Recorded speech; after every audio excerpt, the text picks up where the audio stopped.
libertad de expresión. DTV es todo lo que un país en democracia tiene que ser.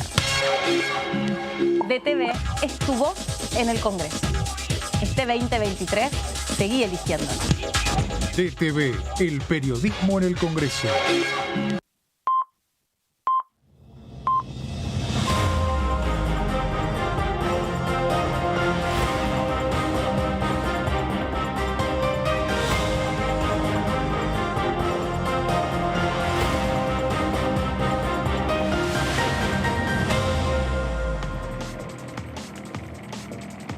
Hola, hola, ¿cómo les va? Bienvenidos a la segunda edición. ¿Cómo estás, Leo? Hola, Fleiderman, tanto Muy tiempo, bien. acá estamos. ¿Tanto tiempo, no? Tanto tiempo, digo, en sentido, en sentido unas Le horitas. pareció un siglo, ¿no? Te veo hace un día y le pareció Claro, un sí, dije. ¿Cómo andas, Mauri? siglo. Bien, también, Bueno, tanto me tiempo. alegro. Tanto tiempo. hoy Extrañándolos.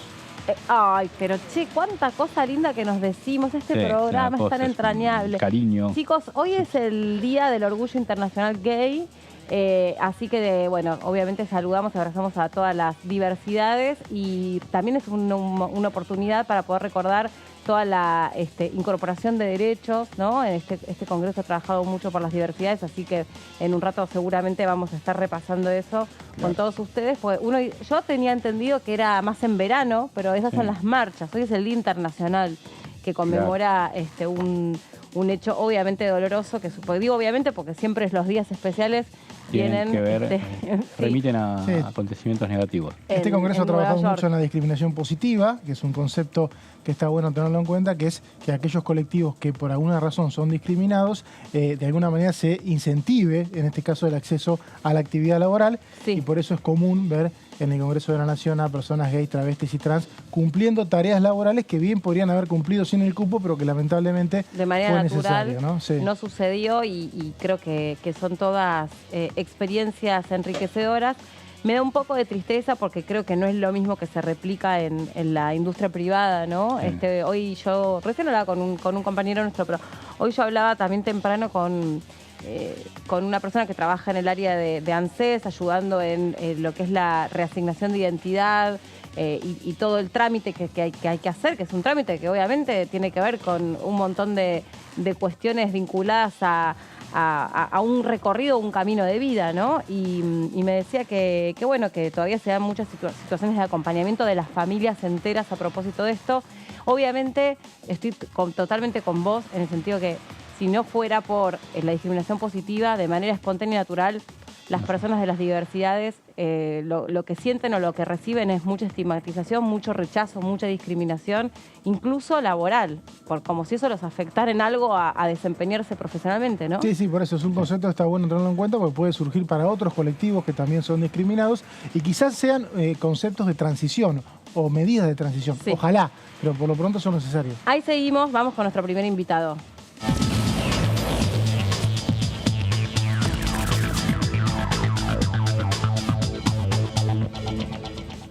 Diputado Pedrini, ¿cómo le va? ¿Cómo está? Buenas, ¿cómo están? Un gusto conversar con ustedes. Bien, para nosotros también. Diputado, ¿qué análisis hace de todo lo que está pasando respecto de las fórmulas que se van conociendo? Bueno, lógicamente que como integrante del peronismo estamos consustanciados con la fórmula de Sergio Massa y Agustín Rossi. Creo que ha sido una fórmula que tiene un gran apoyo interno, tiene el apoyo de la mayoría de los gobernadores, intendentes, la CGT también se expresó al respecto. Y creo que trajo una mayor competitividad a nuestro espacio y fue aceptada por la gran mayoría. Es cierto que hay un sector de nuestro frente que no está de acuerdo con la fórmula, preferirían una fórmula más de centro-izquierda, podríamos denominarla. Creo que la presencia en las elecciones de la fórmula integrada, ¿no es cierto?, la fórmula alternativa que tenemos con Juan Grabois y con Paula Valmedina va a suplir se podría decir, esta carencia dentro del espacio. Muchachos. Diputado, ¿cómo le va? Mauricio Cantando lo saluda. Bueno, esta semana no tuvimos comisión de juicio político. Usted fue uno de los animadores de esas sesiones. Creo que la semana próxima, el jueves 6, está previsto. Le pregunto primero si tiene confirmada esa fecha y qué espera de acá en adelante. Bueno, la confirmación de la fecha la tiene que dar la presidencia de la comisión, pero tengo entendido que va a ser el próximo jueves 6. Salvo que se decida algún cambio de último momento. La expectativa es ni más ni menos que contar con la presencia del juez de la Suprema Corte de Justicia de la Nación, del doctor Maqueda, que es quien está citado. No sabemos si va a comparecer presencialmente, que es lo que quisiéramos, o si va a expresarse a través de algún escrito. Creo que va a ser lo más importante. Y también tener la presencia de gobernadores y de integrantes del Ministerio de Justicia, que son quienes negociaron con la Ciudad Autónoma de Buenos Aires en su momento. Fue una negociación fallida porque no se llegó a ningún acuerdo respecto del índice de coparticipación. No olvidemos que la próxima sesión vamos ya a comenzar a trabajar sobre la causa coparticipación, ¿no es cierto? Entonces ahí tendríamos que, a mi entender, tendríamos que escuchar. Podría estar presente también la doctora Bataki, la actual presidenta del Banco Nación, que era la secretaria de provincias del Ministerio del Interior en ese momento. También tendría que estar el ministro Guado de Pedro y quienes hayan concurrido a las instancias de mediación que abrió la Corte en ese momento. Pedrini, ¿cómo le va? Leonardo Fredes lo saluda. Y le pregunto, ¿no? De lo hecho desde febrero que comenzó a trabajar la comisión hasta ahora, ¿qué análisis hace? ¿Cómo ve que va el tema? Y bueno, ¿cree que ya se están consiguiendo algunos resultados en lo que tiene que ver con esta acusación que se hace? Sí, creo que estamos avanzando bien, no en los términos, en los tiempos que hubiera querido, en lo personal, pero eso es una postura estrictamente personal. Creo que podríamos ir un poco más rápido y tener el dictamen cuanto antes, ¿no? Yo quisiera tener el dictamen antes de ingresar a la campaña electoral, ya por sí o por no. Pero bueno, lo que ocurrió es que nos encontramos con la causa de obra social, que pensábamos que iba a ser mucho más rápida, pero cuando se vieron las auditorías y el testimonio de muchos de los partícipes de esta cuestión, de esta causa, bueno, la cantidad de testigos fue muy importante. Pero es donde, creo yo, vamos a encontrar las mayores pruebas de... o sea, ahí, a mi entender, hay pruebas irrefutables del mal desempeño de funciones por parte de los cortesanos. Las otras son cuestiones de teoría jurídica que uno podrá o no estar de acuerdo. Lógicamente es muy difícil. Si cualquiera que lea la Constitución se va a encontrar con la Constitución del 94, que dice que por una ley del Congreso se van a fijar los nuevos índices de coparticipación, por ley del Congreso. Cava es el único distrito que tiene un aumento en su índice de coparticipación, no mediante una ley, sino mediante una sentencia judicial. Clara invasión de un poder sobre las potestades del poder legislativo.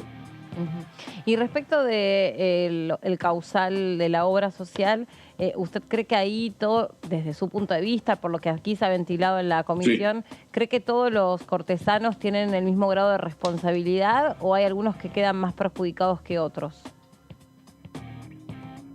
Sin duda hay un grado mayor de responsabilidad por parte del juez Maqueda, ya que muchos de los testigos los indicaron a él como el responsable operativo de la obra social. Hay también un email donde él se dirige a sus pares y renuncia a ese rol.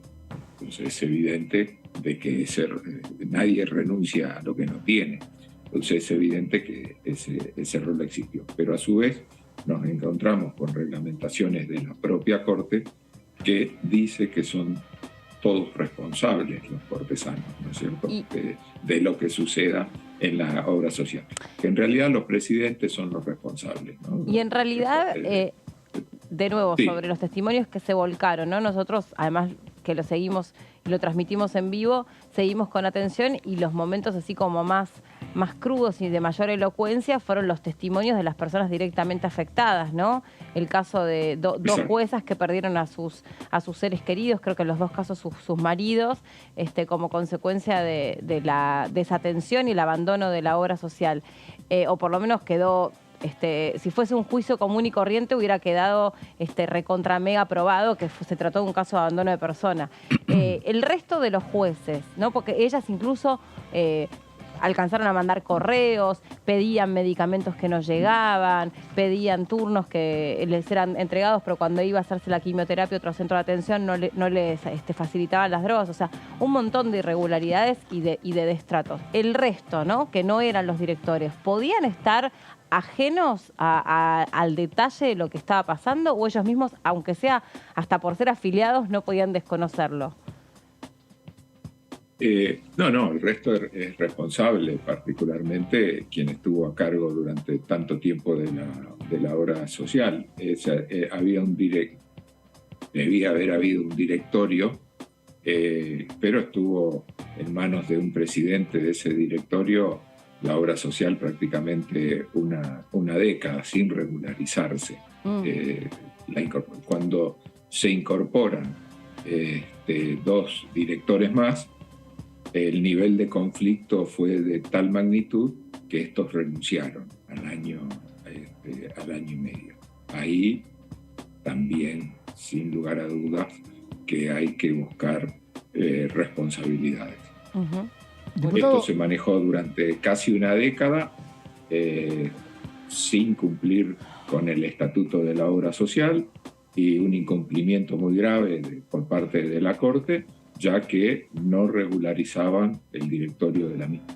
Diputado, respecto a lo que es la coparticipación, la cautelar que favoreció al gobierno de la ciudad, ¿cuál es la hipótesis suya y del Frente de Todos respecto a lo que ustedes siempre hablan de un acuerdo previo para que sea favorecido Larreta?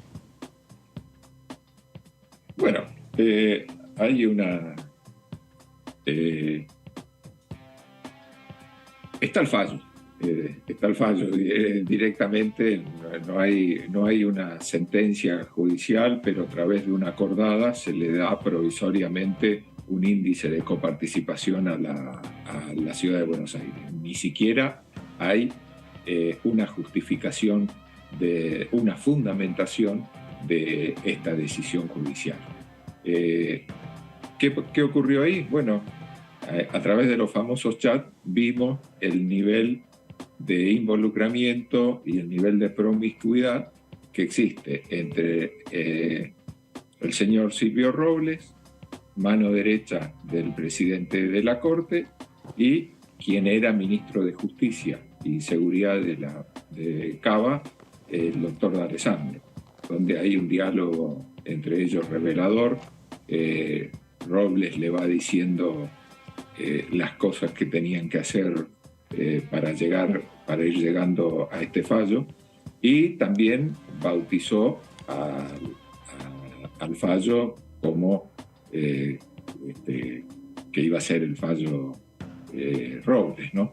Así que creo que en eso no hay ninguna duda sobre la connivencia de la Corte con Capital Federal. Creo que la Corte no tendría que haber tomado, no era una causal originaria de la Corte porque Cava no es una provincia. Sí, si hubiera un conflicto entre cualquiera de las provincias, pero no de la ciudad de Buenos Aires.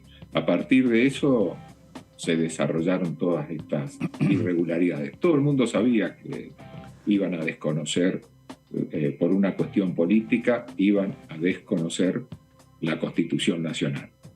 No nos equivocamos. Lo que estaban tratando de hacer es de financiar la campaña electoral de Larreta. Ahora, cada vez que hay elecciones, si no es una cada provincia... vez que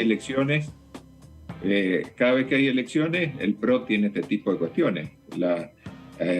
Con Macri, bueno, endeudaron el país en 50.000 millones con el Fondo Monetario Internacional, ahora no hay crédito externo. ¿Qué hicieron? A través de un fallo optaron por aumentar los recursos a la ciudad autónoma de Buenos Aires. Si no es una Cada vez que requieren de financiamiento, hacen algún tipo de esta jugada. Bueno, no voy a hablar del informe de la auditoría respecto de lo que fue el endeudamiento con el Fondo Monetario. Ni siquiera lo firmó el ministro de Finanzas, que era quien debía haberlo firmado, Caputo, lo terminó firmando Duhovne, hacia que a partir de ahí, imagínate el altísimo cúmulo de irregularidades que en 200 páginas está muy bien explicado. No, le decía, sí, me gustaría que se explaye un poco más, porque este tema de que la ciudad de Buenos Aires no es provincia siempre es controversial, teniendo en cuenta que tiene 3 senadores como el resto de las provincias, que como usted dice ya tenía coparticipación de antes. ¿Cómo se compara una cosa con la otra? Bueno, la Constitución es previa y habla claramente de las provincias. Y en su origen la ciudad era un distrito aparte, un distrito, era una entidad híbrida, una creación, una capital federal, una ciudad autónoma de Buenos Aires. De ahí a darle el grado de provincia que son preexistentes a la nación, no, de ninguna manera. Las provincias son las provincias y Cava es lo que es, una unidad política, pero de ninguna manera puede tener el estatus de las provincias preexistentes. La nación argentina se creó porque distintas provincias decidieron asociarse en una unidad política superior. Bueno, Cava no participó de ese proceso, no tiene esa entidad, de ninguna manera tiene esa entidad. Se cerró después, cuando se hizo en 1880, tardamos 70 años en solucionar el problema de que el país tenga una capital. Y es eso, es una ciudad que es una capital del país, pero no es una provincia. Sí, diputado, le consulto, ¿no? Porque se sabe que el dictamen, es posible que el oficialismo tenga el dictamen, se sabe también que no están los números para aprobarlo por la mayoría especial que se necesita para aprobarlo en el recinto y para enviarlo al Senado. Ahora, le pregunto porque pasó en 2003, cuando asumió Néstor Kirchner, que se iniciaron procesos de juicio político a algunos ministros que venían de la llamada Corte Menemista, y el mismo proceso en sí derivó, sin que se llegara a terminar en la Cámara de Diputados, derivó en que algunos renunciaran ante la contundencia de las pruebas y del material que se estaba juntando en ese momento. Digo, ¿se puede dar un escenario similar en esta circunstancia? Bueno, creo que en cuanto a las pruebas no tengo dudas de que así va a ser. Ahora, la correlación de fuerzas políticas no es la misma entre una situación y otra, ¿no? Ahí hubo una situación muy grave del país, la política estuvo a la altura de las circunstancias y se habían logrado, después de la primer renovación parlamentaria, se había logrado el número de diputados necesarios para hacer lo que se hizo, porque hubo jueces que renunciaron, pero hubieron otros que atravesaron el juicio político y, bueno, tuvieron un juicio adverso, pero se terminó el juicio político. Bueno, ¿eso a qué se debía? A que hubo una renovación y el menemismo, una renovación legislativa, y el menemismo que los defendía quedó atrasado en el número de representantes. Sí. Diputado, le quiero preguntar sobre el tema de los créditos UVA, que ya obtuvo dictamen y que si hubiera una próxima sesión podría estar dentro de los temas que se incluyan. Le quiero preguntar si a usted le parece bien, si quiere repasar qué cosas le hubiera gustado que estén incluidas o si le parece que el dictamen es un proyecto bastante abarcativo. Cuénteme su opinión.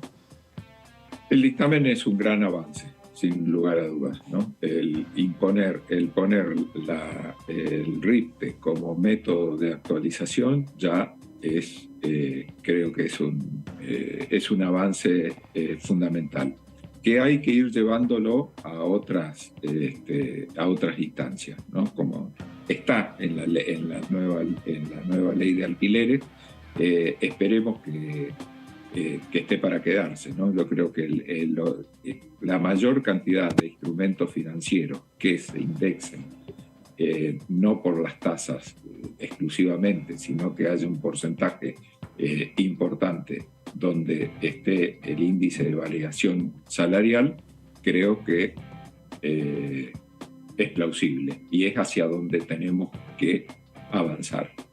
Sí, y según las historias, ¿no?, de las personas que son deudoras de créditos UVA, ¿para usted hubo una estafa ahí? ¿Fueron estafados por parte del Estado? No, creo que cada uno sabía la situación hacia la que iba, ¿no? Estafa es cuando hay un ardid para engañar a alguien. Acá no ocurrió tal cosa. Yo creo que simplemente lo que ocurrió es que se desató un proceso inflacionario que hizo, y el consecuente aumento de las tasas de interés, que hizo impagable los créditos UVA. Pero no es nuevo lo que sucedió. El Estado sí tiene, ante esta disparada de las tasas, tiene que dar unas respuestas a las familias que tomaron el crédito. Lo mismo había pasado en la época del proceso con una famosa circular 1050, donde intervino finalmente el Banco Central y permitió a muchísimas familias salvar sus viviendas. Bueno, ahora vamos a un rescate parecido. Diputado, usted trabajó de cerca, siguió el tema de la ley de alquileres, y la verdad que la sensación que me quedaba cuando se discutía el tema UVA era parecida al debate de la ley de alquileres, porque se cambia un índice por otro, pero uno no sabe, o sea, si el índice de aumento salarial, el diputado Martín Tetaz, que siempre defendió los créditos UVA, decía, ojo que los salarios están muy bajos en Argentina, el salario real es muy bajo, va a subir, y no sabemos si va a subir incluso más que la inflación. Si bien el proyecto establece la posibilidad de ir de un índice a otro, si mal no tengo entendido, ¿no puede ser el remedio o peor que la enfermedad o igual que la enfermedad? No, porque con eso uno se garantiza que un porcentaje X de los ingresos vaya al pago de la amortización. Claro, porque aparte está el tope. Claro, exactamente. El tope del 30. Uno dice, 30, listo, 30. Entonces, creo que es una mejora sustancial. Sí, diputado, y en cuanto a la agenda parlamentaria, digo, lo que viene, había una expectativa de sesión en junio, ya está terminando, no hubo, estuvo el jefe de gabinete. ¿Qué expectativa tiene usted de que el trabajo parlamentario, en medio de esta campaña electoral, se pueda por lo menos hacer una sesión o avanzar con los proyectos que quedan?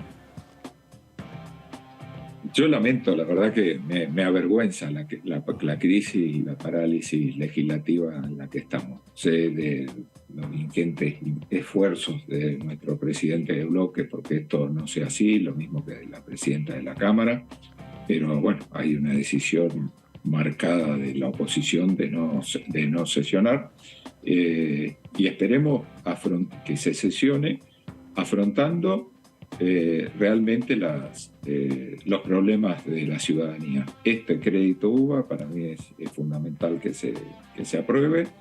Lo mismo con la ley de alquileres, y hay otra situación que me preocupa, que es la de los suscriptores de planes de autoahorro, donde también tenemos... Su tema, nadie lo escucha. Hace un año que estamos con el autoahorro.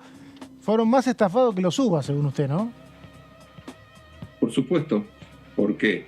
Porque las terminales están ajustando el precio final de su producto por el dólar blue, pero importan con el dólar oficial. Entonces tuvieron una ganancia exorbitante durante todo este tiempo y además de las...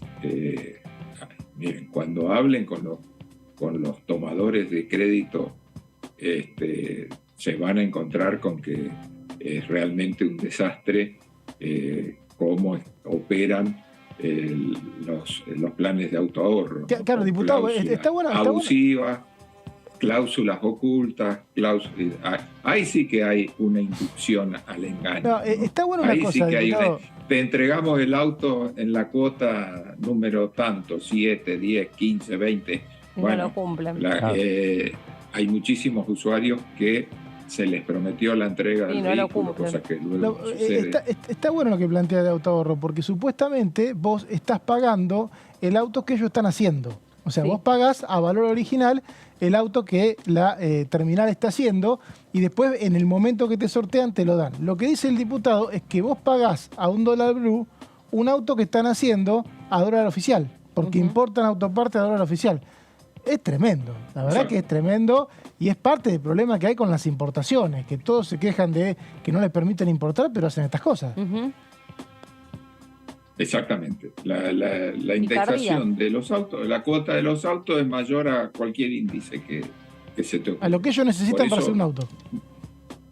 Claro, por eso muchos lo toman también como una reserva de valor, porque es altísimo, es altísima la suba de la cuota. Ahora, quien lo necesita para trabajar o lo tienen como una inversión familiar, están en graves problemas.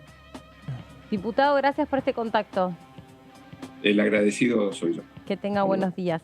Vamos a contarles lo que pasó en el programa Mundo Villa. Ahí, a propósito de otros proyectos de ley que también aquí se trabajaron, que es la del reconocimiento de los bomberos voluntarios, estuvo precisamente Horacio Viale y él es bombero voluntario del barrio Mujica. Lo escuchamos. En el año 2018, en una visita que se hizo al barrio, por el Día de Reyes, viste esas cosas hacen los bomberos que van a repartir caramelos, juguetes. Noté la falencia que tiene el barrio, o que tenía en ese momento, que en parte la sigue teniendo, del difícil acceso tanto del personal de bomberos como sanitario y de seguridad. Si bien nosotros no, lo único que no hacemos de todo eso es seguridad, pero sí cumplimos el rol de bomberos y la función sanitaria ante la ausencia de SAME o la primera intervención hasta el arribo de las fuerzas sanitarias. Así que, ante esa falencia notoria, la urbanización recién estaba empezando en el 2018, arrancamos recién en los primeros 3 meses del 19 y, arrancamos. Hoy contamos con ese humilde cuartel que nos dio muy amablemente el gobierno de la ciudad y estamos funcionando. Tengo más de 20 años de bombero. Y un día estaba tomando mate, un domingo en mi casa, y siempre cuento lo mismo. Y le digo a mi señora, voy a abrir un cuartel de bomberos, y mi señora me miró como diciendo, esas cosas, viste, que uno tira así por tirar. Me dice, ¿dónde? Le digo, en la Villa 31. Y me volvió a mirar como diciendo, no te creo. ¿Estás loco? Sí, 9:30 de la mañana, llamé por teléfono a un amigo, Gustavo Kuhn, que hoy en día está cuidándonos.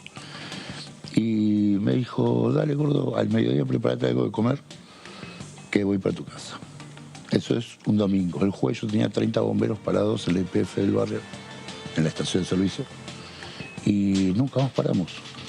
Lo primero que se hizo fue recorrer el barrio a pie durante 3 meses para identificar calles, pasajes, pasillos que no salen a ningún lado, que hay muchísimos todavía, a pesar de la organización.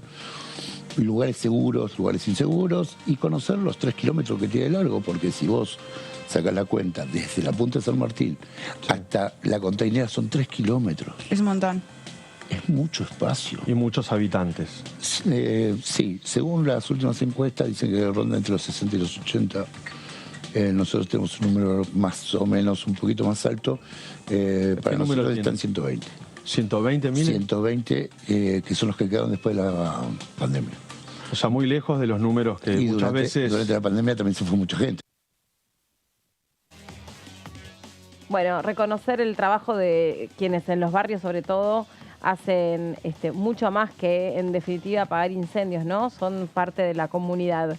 Tiene que ver con un montón de trabajadores que, además, lo hacen de manera voluntaria, son trabajadores invisibilizados, que tienen otras actividades y que efectivamente lo hacen por puro corazón. Claro, exactamente. Sí, es uno de los temas importantes que está en la agenda justamente y bueno, lo trató nuestros compañeros de Mundo Villa. Sí, nosotros aquí hemos hablado mucho de los bomberos voluntarios porque, bueno, se les dio un reconocimiento y también se estaba trabajando, creo que es ¿Te acordás que hemos hecho placas de un proyecto de Bali Buca en su momento? Exacto. Para que tengan beneficio previsional, para que no se tengan que comprar ellos mismos los elementos, que es una cosa que se daba mucho, sobre todo en lugares chicos.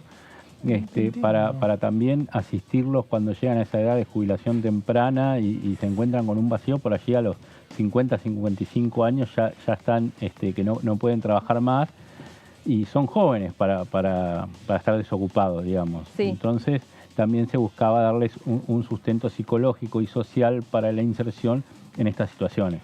Que quedaron expuestos en la pandemia en definitiva, el valor que tienen, la importancia, quiero decir, para ser más precisa, la importancia, el rol fundamental que cumplen en muchas comunidades. Fueron los que estaban en la primera línea de la frontera, metiéndose en los barrios, ayudando con los aislamientos, o bueno, ¿se acuerdan que ahí se hablaba en los barrios sobre todo de aislamientos comunitarios? Sí. Y los bomberos iban y asistían y se metían y estaban colaborando y colaboraron muchísimo y bueno, muchas veces sin el menor reconocimiento, salvo la gratitud de los vecinos. Sí, eso es fundamental para ellos, sobre todo porque los vecinos lo conocen, es el vecino del pueblo el que en definitiva está en los lugares chicos en esta línea de fuego que vos decís. Y también no hay que olvidarse lo que fue Corrientes y Córdoba en lo que tuvieron que ver con los incendios forestales de los últimos 3 o 4 años, que también demandaron mucha tarea de los brigadistas. Terrible. Bueno, vamos a pasar a otro tema. También muchas veces actividades que son fundamentales, son trascendentales, pero no están lo suficientemente regularizadas o lo suficientemente profesionalizadas. Estamos hablando de los acompañantes terapéuticos, Mauri, y este proyecto que tiene dictamen. Sí, es un proyecto de ley que ya tiene dictamen de las comisiones de Acción Social y Salud Pública y de Legislación General, y que justamente lo que decías, significa establecer un marco general del ejercicio profesional del acompañamiento terapéutico. Esto es algo muy parecido a lo que en su momento vimos con la ley de enfermería que fue sancionada. Son actividades que no tienen una regulación nacional, sino que más bien en cada provincia, en cada ciudad hay diferentes capacitaciones y se ejercen de modo dispar y también con capacitaciones muy disímiles. En este caso el acompañante terapéutico, a grandes rasgos, vamos a ver ahora la definición técnica que le da este proyecto, pero es quien suele acompañar habitualmente en establecimientos educativos, pero puede ser también en establecimientos laborales, a quienes por alguna razón u otra, por alguna condición, necesitan de una asistencia permanente para cumplir sus actividades escolares o laborales. Este proyecto define al acompañamiento terapéutico como quienes tienen matrícula habilitante, que justamente este proyecto la otorgaría, intervienen a través de un abordaje biopsicosocial integral en el marco de un equipo interdisciplinario o por indicación de un profesional de la salud tratante a cargo. Esto es porque el acompañante terapéutico es habitualmente pedido por un integrante de un equipo, por ejemplo, un equipo docente o por un médico que atiende, un profesional de la salud que atiende a un paciente y que dice, bueno, para determinadas tareas necesitas un acompañante y ahí vas a buscar el acompañante, por ejemplo, para un chico en el colegio, y te encontrás con una gran cantidad de personas con formaciones totalmente distintas. En algunos casos hay cursos de 1 año, hay cosas bastante muy diferentes según el caso, edades diferentes también, estudiantes, por ejemplo, de una carrera que a su vez son acompañantes terapéuticos y tienen un hándicap muy por encima del resto. Bueno, este proyecto de ley de alguna manera viene a acomodar esta situación. Bueno, había pasado en su momento con el tema de enfermería también, ¿te acordás? Lo la ley mismo. de enfermería, que era un curso en un lado, un curso en un municipio, en una provincia, en otra, y era una disparidad de contenidos que se daban, de exigencia de años. Entonces con esa se intentó unificar, por lo menos que haya contenidos educativos más o menos similares, y que sea el mismo objetivo. Y esto me parece que también apunta Es por igual, ese lado. el problema es que no sé si problema o no, no me van a matar los diputados, pero la salud y la educación la manejan las provincias. Se las dimos hace 30 años a las provincias, entonces tienen la facultad de hacer lo que quieran respecto a la salud y la educación, salvo que una ley nacional de orden público o con adhesión, como sería este caso, establezca marcos generales. Entonces te encontrás con situaciones muy diferentes y en algunos casos peligrosas, porque somos un país interdependiente entre las provincias y no está bueno que una provincia tenga un tratamiento peligroso de salud o de educación. ¿Cuáles son las funciones que se definen acá para el acompañante terapéutico, que en la jerga se le dice el AT? Tiene que ver con facilitar la rehabilitación de la persona acompañada, prevenir eventuales recaídas. Estos son textuales del proyecto, pero está bueno leerlo para saber de qué estaríamos hablando de ahora en más cuando hablamos de un AT.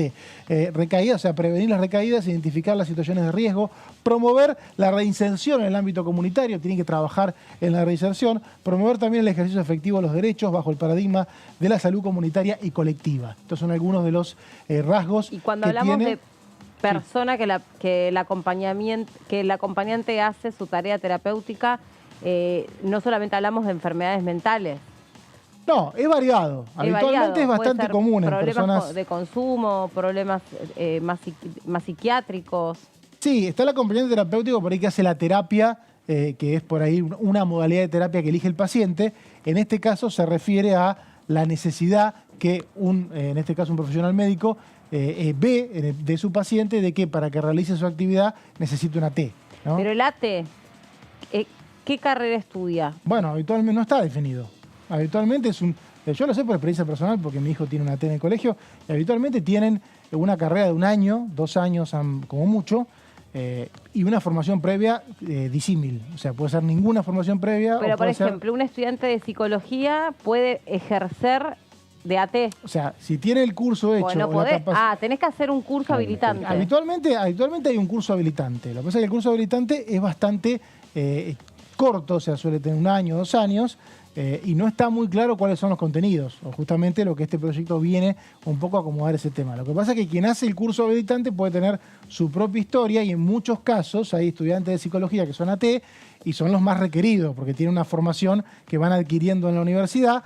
Pero bueno, es un cargo muy, muy sensible porque la persona que lo necesita 3-4 horas por día. O sea, vos le das no podés un hijo 3-4 horas por día a alguien. Vos, colegio o institución educativa, en el caso de un niño que requiera un asistente terapéutico por distintos motivos. O sea, no puedes contratar a quien vos consideres que puede hacer el acompañamiento terapéutico. No, pero la pregunta es esta. O sea, tiene que ser alguien que esté habilitado para ejercer ese cargo. La verdad que vos contratás al que vos quieras. No hay mucho control. No hay mucho control. Lo que obviamente, cuando vos pedís currículum, pedís en función de que tengan una capacitación, por lo menos de acompañante terapéutico. Pero es un universo bastante grande, bastante heterogéneo, y la actividad en sí es muy incidental en el progreso de la persona. Vamos a ir viendo las placas. Bueno, justamente ser mayor de edad, evidentemente hubo casos de acompañante terapéutico que no sea mayor de edad, porque esto si lo hace la Comisión de Acción Social y Salud Pública, recordemos que hay muchos ex ministros de salud de las provincias.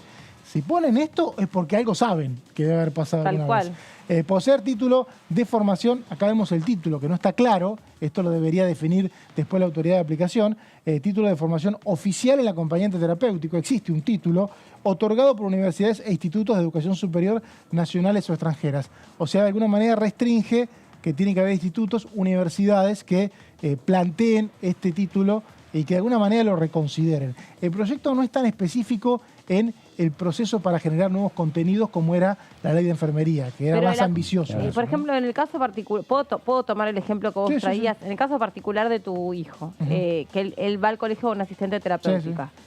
¿La asistente terapéutica también le provee contenidos educativos? No, los contenidos educativos los provee el colegio. Lo que hace ¿Y ella para qué está? Está para asistir en la reinserción del chico en el colegio. Pero trabaja con los otros nenes, por ejemplo, diciéndole... Vamos a suponer que tu hijo se llama Juancito. Fabri. ¿Cómo? Fabricio. Está para decirle al resto de los compañeros, bueno, chicos, a ver, estoy inventando, tírenle la pelotita a Fabri a ver si Fabri la ataja. No, eso lo hace el docente. En realidad son roles que se van definiendo en la propia convivencia, pero lo tiene que hacer el docente y lo que hace es asistir al chico, que es el que está haciendo acompañamiento terapéutico, en lo que necesita, ¿no? Para Por ejemplo, una reinserción. si tiene una crisis, entre comillas, no sé si está bien dicho, vos me corregirás. Sí, una crisis o el control de esfínteres es generalmente más grande, hasta usted una edad más grande, entonces está más atenta a esas cosas. Claro.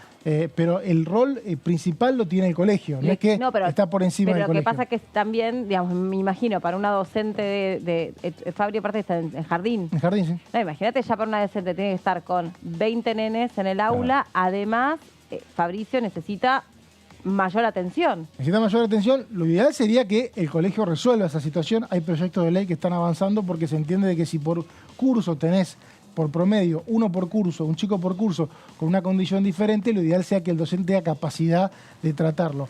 A veces la tienen, a veces no. No es algo que se puede decir como algo homogéneo. Hay proyectos de ley en este Congreso para avanzar en esta situación y se suele acudir al acompañante terapéutico que tiene una formación, como venimos diciendo, bastante diversa.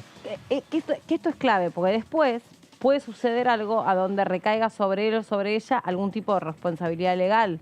Si vos no tenés en todos la misma formación, ni la misma funcionalidad, después, ¿cómo vas a discriminar? Si, bueno, esto que pasó acá es responsabilidad del acompañante terapéutico. Sí, no están los límites definidos, lo define la propia convivencia.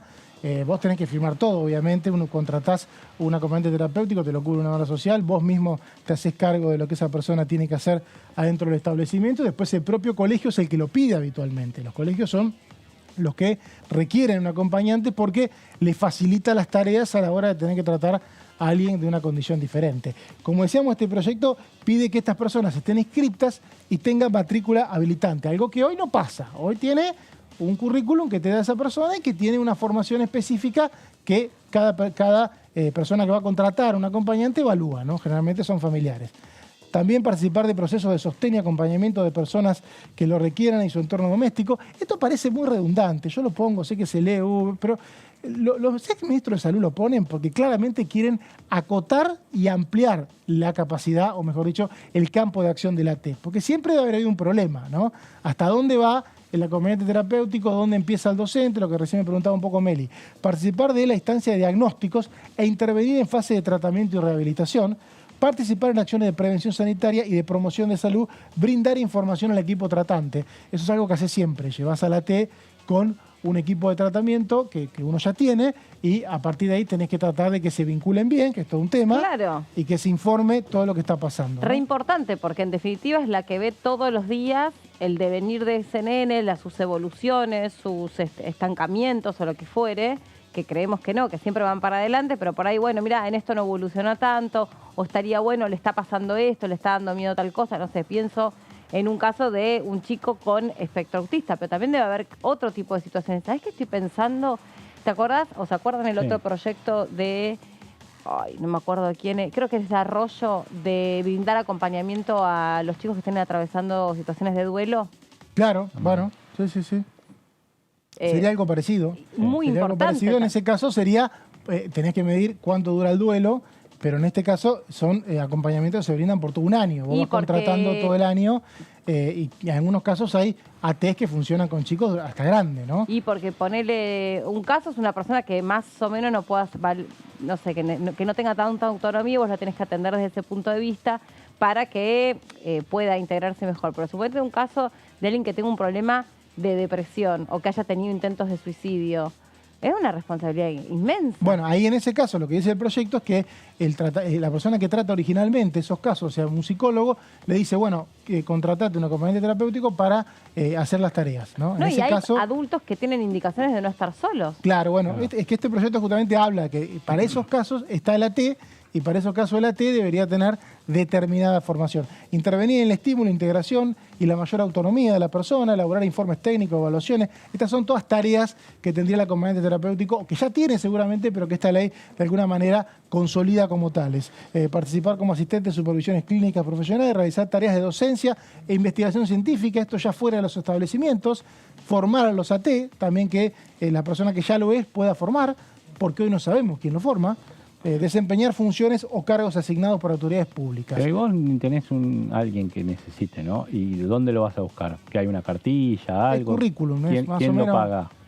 Eso es currículum, es como ir a buscar Un plomero. Un gasista. Claro, más o menos así. Y vos evaluás los currículum. Por eso tallan fuertes los que tienen una formación universitaria. Y le agregan la formación Pero en yo me componente imagino que terapéutico. ahí, no sé, suponete si tu hija o tu hijo va a un neurólogo, habrá un equipo que trabaja con esos médicos. Con esos AT, vendría a ser. AT. No, habrá un equipo de AT, viste como, no sé, vos estás embarazado y tenés al médico ginecólogo que trabaja con parteras. Sí. Y te los debe recomendar ese médico. Sí, pero es bastante desordenado el mercado. Es un mercado desordenado que tenés que buscar, es complejo, hay experiencias muy feas. La verdad que es un tema muy sensible y muy complejo porque si te equivocás mal, los daños son graves. Claro, ¿no? Entonces, claro. tener una persona al lado de tu hijo que le hace daño, Claro, no te podés equivocaste. cometer ¿Te un pasó? error grave. ¿Te pasó? No, pero conozco casos, uno está en contacto con gente y conozco casos fuertes, ¿no? Porque aparte, como todo mercado, la persona que mejor lo hace tiene muchas ofertas. Claro. ¿Y cuántos casos puede tomar? Si toma 2 casos, turno mañana, turno tarde en el colegio, más no podés. Claro. O sea que no es que una persona puede tener 30 chicos en AT, puede tener 2 como mucho. Por eso el mercado, por eso hay mucho laburo también. Hay mucho laburo y esto es interesante, porque una regulación, el campo laboral se va a ampliar y es como la enfermería una gran salida laboral. Acá en esta placa vemos justamente el proyecto de ley establece cuándo tiene que intervenir el acompañante terapéutico. Por indicación del profesional o equipo interdisciplinario de la salud a cargo del tratamiento de la persona acompañada en forma particular o a través de instituciones de gestión. O sea, si el médico particular te lo pide o si un colegio, que es lo más habitual, te lo pide, ya sea público o privada, en esos casos interviene el AT. O sea, hay alguien que lo pide, no solamente la familia, sino una institución o un médico que esté tratando a una persona. Esos son los únicos habilitados a pedir una acompañante Pero el terapéutica. No es colegio que alguien puede ir. Claro, el colegio por sí no lo tiene, o sea, lo tiene que No, llevar... te lo pide y vos la tenés que Claro. contratarlo por tu cuenta. Ah. Y pagarlo si tenés una obra social con obra social y si no, pone una fortuna. Pero así Ese es como un el tema. colegio siempre tiene que tener el gabinete psicopedagógico Sí. o lo que fuera, debiera tener dentro del equipo un asistente, 1 o 2 asistentes Claro. terapéuticos No, que de hecho, sean tiene del colegio. psicopedagogos. De Por hecho, eso. tiene psicopedagogos, pero habitualmente se usa pedir una T. Hay un debate que se inició en el Senado ahora y también en diputados respecto a avanzar en esto que acaba de decir Meli, que es los colegios mismos podrían proveer, Sí. ya que son las instituciones educativas, deberían proveer ese servicio. El problema es que eso lo tenés que hablar con cada provincia y con el Consejo Federal de Educación y lamentablemente ahí parece que no se puede hablar, ¿no? Porque cada vez que la Comisión de Educación, que en esta Cámara labura mucho esos temas, se quiere meter en los contenidos, Y la de discapacidad. claro, Ah. pero el tema de contenidos educativos cada vez que se quiere meter choca con las provincias que dicen no, acá no te metas y vienen los exministros de salud de las provincias y por suerte en esta comisión arman estos proyectos. Pero coincido que los establecimientos educativos deberían, no digo hacer prescindibles los AT, pero sí por lo menos darle funciones más específicas y más acotadas, ¿no? ¿Y por qué la resistencia, digo, tan así de las provincias? No, pero es una cuestión hasta burocrática, de la autonomía. Claro. ¿No? O sea, no te podés hablar de contenidos educativos porque enseguida, no, bueno, en realidad no podés en serio, porque la Constitución se los derivó. Ahora, entendamos que si una provincia se hace daño en salud y en educación, no es que la provincia que está al lado va a salir ilesa, ¿no? Porque hay una interdependencia permanente, una relación. Por eso estaría bueno que esas cosas, por eso está bueno estos proyectos, ¿no? Pasó con la enfermería y ahora con los AT. También por disposición del Poder Judicial se puede pedir un acompañante terapéutico en ámbitos de asistencia institucional, domiciliaria o fuera del lugar de residencia. O sea, puede la justicia tener a alguien en una mala condición a partir de, por ejemplo, una cuestión psiquiátrica y en ese caso pedir un acompañante terapéutico y en ese caso tener un registro de quién está habilitado, Claro. que debe ser un tema actualmente. Sigamos. También los derechos del acompañante terapéutico tiene derechos, ¿no? El proyecto le da derechos, le da obligaciones, le da derechos, después le da proscripciones que las vamos a enumerar también. Ejercer su profesión, acordar honorarios y aranceles con horas sociales prepagas o mutuales, o sea, ellos pueden acordar aranceles en forma personal o vos lo podés hacer pasar por una obra social, que ellos tienen que estar inscriptos. Es como cualquier profesional de salud. Hacen lo que creen conveniente. Si no están en una obra social, van a tener mucha menos capacidad de conseguir clientes, podemos decir, o pacientes, como queramos llamarlo, porque no está bien muy claro qué es, pero también pueden cobrar más. Y también pues, pueden estar encuadrados en convenios colectivos de trabajo y participar de concursos. Hoy por hoy es algo muy híbrido porque cada obra social pone un precio y no está muy claro cuánto hay que pagarlo. En realidad, cada obra social lo define y bueno, eso podría también organizar mejor esta cuestión. Sigamos con lo que tiene que ver con este proyecto, también los acompañantes deberán, estas son obligaciones que tienen, respetar las convicciones religiosas y morales del paciente. Esto es importante también, porque si está 4 o 5 horas con un chico, tiene que respetar la manera en la que los padres quieren criarlo, por ejemplo, cuestiones religiosas, guardar secreto profesional y sustentar la confidencialidad, esto es importante también, ejercer la profesión respetando los límites y los alcances del título. Yo repito, soy insistente, sé que soy redundante. Si los exministros de salud ponen eso, es porque se deben haber encontrado con casos en donde hay alguno que haber hecho cualquier cosa, ¿no? Porque deben tener unos diagnósticos. Pero ahí donde es actividad no regulada y tan sensible que está vinculada directamente con la salud y muchas veces con personas sufrientes, porque además es eso, ¿viste? No estás... personas que tienen déficit. Una persona que tiene una discapacidad tiene un déficit natural.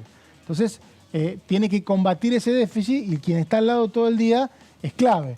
Intervenir siguiendo orientación del proyecto terapéutico, tienen que seguir un proyecto, los acompañantes no definen el proyecto, como decíamos, son derivados por una institución educativa o por profesionales de salud, o por las dos cosas, generalmente es por las dos cosas, y también llevar el registro y comunicar el cumplimiento del proyecto terapéutico. Tienen que hacer informes, y hay que pedírselos y tienen que estar capacitados para hacerlo. Sigamos un poquito con lo que tiene que ver con este proyecto, entonces... También tienen prohibido, acá están las prohibiciones, que no puede hacer un acompañante terapéutico. Esto es importante, insisto, debe haber habido casos que lo hicieron, porque por algo se hace este proyecto. Prescribir, administrar o aplicar medicamentos. Así sea médico, no está habilitado, que no creo que haya médicos que sean acompañantes terapéuticos, pero así haya un estudiante avanzado de medicina, no está habilitado a medicar. Y los padres o las personas a cargo, tutores de quienes reciben un acompañante, tienen que saberlo. También no pueden delegar la atención de las personas asistidas a alguna otra persona auxiliar o habilitada. Es personal, no puede decir, no voy yo, pero no se puede. No puede realizar diagnóstico y atención en forma individual. Siempre está sometido a controles, ya sea de salud o educación. O sea, eso lo tienen que tener en claro. Sigamos un poquito, esto tiene que ver con las prohibiciones. Sigamos este proyecto que, insisto, tiene dictamen y seguramente va a ser aprobado en la próxima sesión. Quienes tengan, estas son disposiciones complementarias que tiene el proyecto, quienes tengan un certificado de acompañante terapéutico reconocido deberán asistir. ¿Esto qué pasa? Ya lo vimos con las enfermerías. Si hay alguien que está ejerciendo, bueno, lo podés sacar del mercado inmediatamente. Tenés que hacer como un empalme entre las personas que ya están laburando y las que van a empezar a laburar. Bueno, ¿qué se dispuso en este caso? Bueno, que tengan que hacer un curso gratuito por única vez con contenidos para adaptarse a los que serán los nuevos contenidos que van a tener los acompañantes terapéuticos. O sea, nadie se va a quedar sin laburo, pero sí van a tener que estudiar para seguir trabajando. Algo que está mal visto a veces, pero debería ser natural, ¿no? Más cuando te lo proveen. Quienes laburamos en temas que no tienen que ver con el Estado en el día a día, no tenemos la oportunidad de que nos den a veces una capacitación para ser mejores al día siguiente y nos quedamos afuera del mercado. Bueno, quienes tienen un tema de salud o educación, quien trabaja en un tema de salud o educación, y el Estado le provee una capacitación, debería ser algo bastante frecuente. En este caso sería obligatorio para poder seguir laburando. Y lo último, que parece lo más de forma, es lo más importante. Esto no es una ley de orden público. Se invita a las provincias y a la ciudad a adherirse. Si una provincia no quiere adherirse, esa provincia va a tener el acompañante terapéutico que se le antoje. O sea, cualquiera con cualquier formación. Y va a ser una lástima. No, capaz que su legislación provincial es buena, qué sé yo, habría que ver qué hay. Sí, por eso, puede que no, puede que... O no, sí. Y la verdad que estaría bueno que si haya una ley nacional, sea más o menos acordado como para que no haya personas con un asistente A, un asistente B o C. Y la verdad que estaría bueno también que estos temas tengan sensibilidad en la gente, como para que si una provincia no le presta atención a los temas de salud y educación que se legislan a nivel nacional, pague el costo. Porque la verdad que se paga el costo por todo en este país, menos por la educación y por la salud. Sí. O sea, no hay ninguna provincia que haya tenido un problema electoral porque los colegios tengan malos contenidos o, por ejemplo, porque no le presta atención a lo que tiene que ver con la asistencia de salud en los colegios, ¿no? Bueno, firmantes de este proyecto son varios, la verdad es que es un buen laburo y se generó un consenso. Lamentablemente no hay sesiones y no se puede aprobar. Claro. Es una lástima, ¿no? Porque ayer discutíamos con Fredes, si solamente... No discutíamos, bueno, intercambiamos puntos ideas. de vista diferentes en torno a la solamente situación. Se puede sesionar por temas que salen en el prime time o son trending topic de Twitter, no se puede sesionar nunca. La verdad, este es un tema muy sensible, muy importante. Somos muchos los que necesitamos esta ley, no somos pocos. La coyuntura te atraviesa. Claro, pero quienes necesitamos esta ley, no la vamos a tener porque no hay una ley superior. ¿Por qué? Si ya hay un consenso. Una cosa es que no se haya logrado un consenso, pero se logró un consenso. Bueno, vaya consenso, ¿no? Virginia Sí. Cornejo del PRO, Lidia Escárate de la UCR, Alberto Seff del PRO, Marcela Campañón de la Coalición Cívica, Dolores Martínez, Evolución Radical, son algunos de los diputados firmantes en la Comisión de Acción Social y Salud Pública que preside Mónica Fein, diputada del Partido Socialista, y en la Comisión de Legislación General que preside Luzca Godoy, diputado del Frente de Todos. No hay bloque que no haya adherido a este tema en el marco de un trabajo y de una redacción de un proyecto. Ojalá se apruebe. Claro. Muy bien, gracias Mauri, la verdad que sí, súper interesante y súper necesario también este proyecto que se mete Sí. con algunas actividades que son trascendentales y le cambian diametralmente la vida a las personas, a ellas porque las organiza y determina deberes, derechos, responsabilidades y para quienes requieren de esos servicios en definitiva también. Pausa, ya venimos.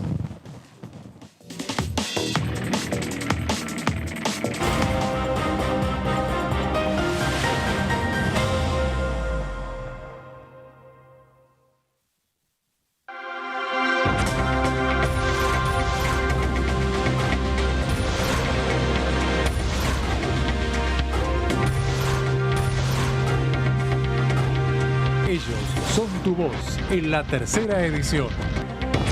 DTV, el periodismo en el Congreso. ¿Cómo le va? Esto es el análisis por aquí por DTV. Este problema, como el problema de los alquileres, son dos temas que afectan a una cantidad muy importante de gente, sobre todo de clase media baja, que están atravesando una situación compleja, así que tenemos que avanzar rápidamente. No entro a juzgar esto de la conveniencia económica, no, los propietarios, ante la posibilidad de no poder hacer ajuste de alquileres, no ponen en oferta los departamentos, las viviendas. Y tenemos que ver una forma, en mi modesta opinión, creo que si libráramos al acuerdo de partes, el tema se podría llegar a arreglar. DTV, el análisis, de lunes a viernes.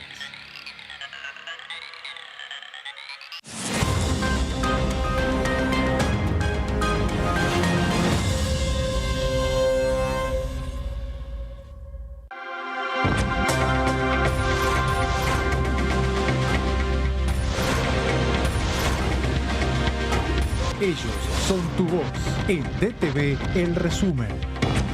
DTV, el periodismo en el Congreso. DTV es diálogo, análisis, información. DTV es pluralidad de voces, federalismo, libertad de expresión. DTV es todo lo que un país en democracia tiene que ser. DTV es tu voz en el Congreso.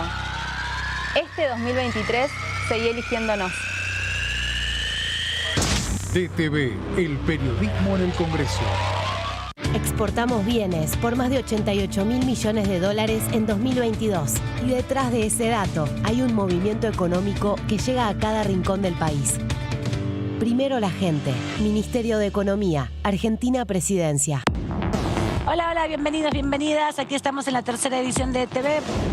Que es importante que haya una advertencia de quienes usamos, porque esto se usa no solamente los niños y jóvenes, sino también los adultos, quienes estemos interesados en usar este tipo de herramientas, el famoso chat GPT. O sea, sepamos y estemos advertidos los usuarios, claro, como una cuestión de consumo más, de que esto no es real. Argentina es uno de los países suscriptores y promotores de lo que es el Acuerdo de Escazú en materia justamente de ambiente y que tiene tres pilares básicos: el acceso a la información, la participación ciudadana y la justicia ambiental. Cada vez vemos más una necesidad de que se establezca una justicia especializada. DTV, tercera edición, de lunes a viernes.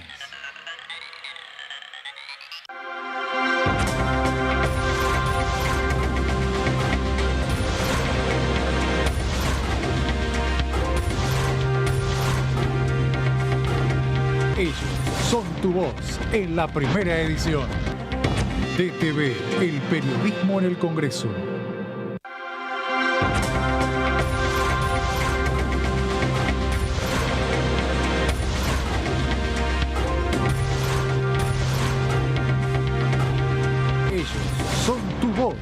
en el análisis. DTV, el periodismo en el Congreso. Hola, hola, hola, ¿cómo andan? Aquí estamos en Todo Cultura. Y agradezco mucho la posibilidad que me ha dado el Congreso a través de Cultura de Diputados, junto con la Academia Nacional de Folclore, de propiciar un espacio donde yo he podido mostrar mis cuadros y que sé que va a seguir eso con otros artistas. Mi hermano era representante artístico de esa época y fue un poco la influencia que tuve. Y después, como todo chico, ¿no? Me armé un grupo en el barrio y... Una banda de garage. Una banda de garage, lo que dirían hoy los americanos. No era de punk, pero era de música, en ese momento era música beat, se le decía. Estaba el rock sinfónico y la música beat. Todo Cultura, miércoles 23 horas.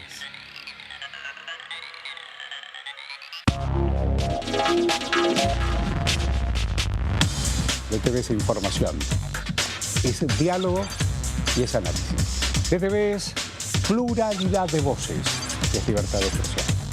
DTV es federalismo. DTV es todo lo que un país en democracia tiene que ser. DTV es tu voz en el Congreso. Este 2023 seguí eligiéndonos. DTV, el periodismo en el Congreso.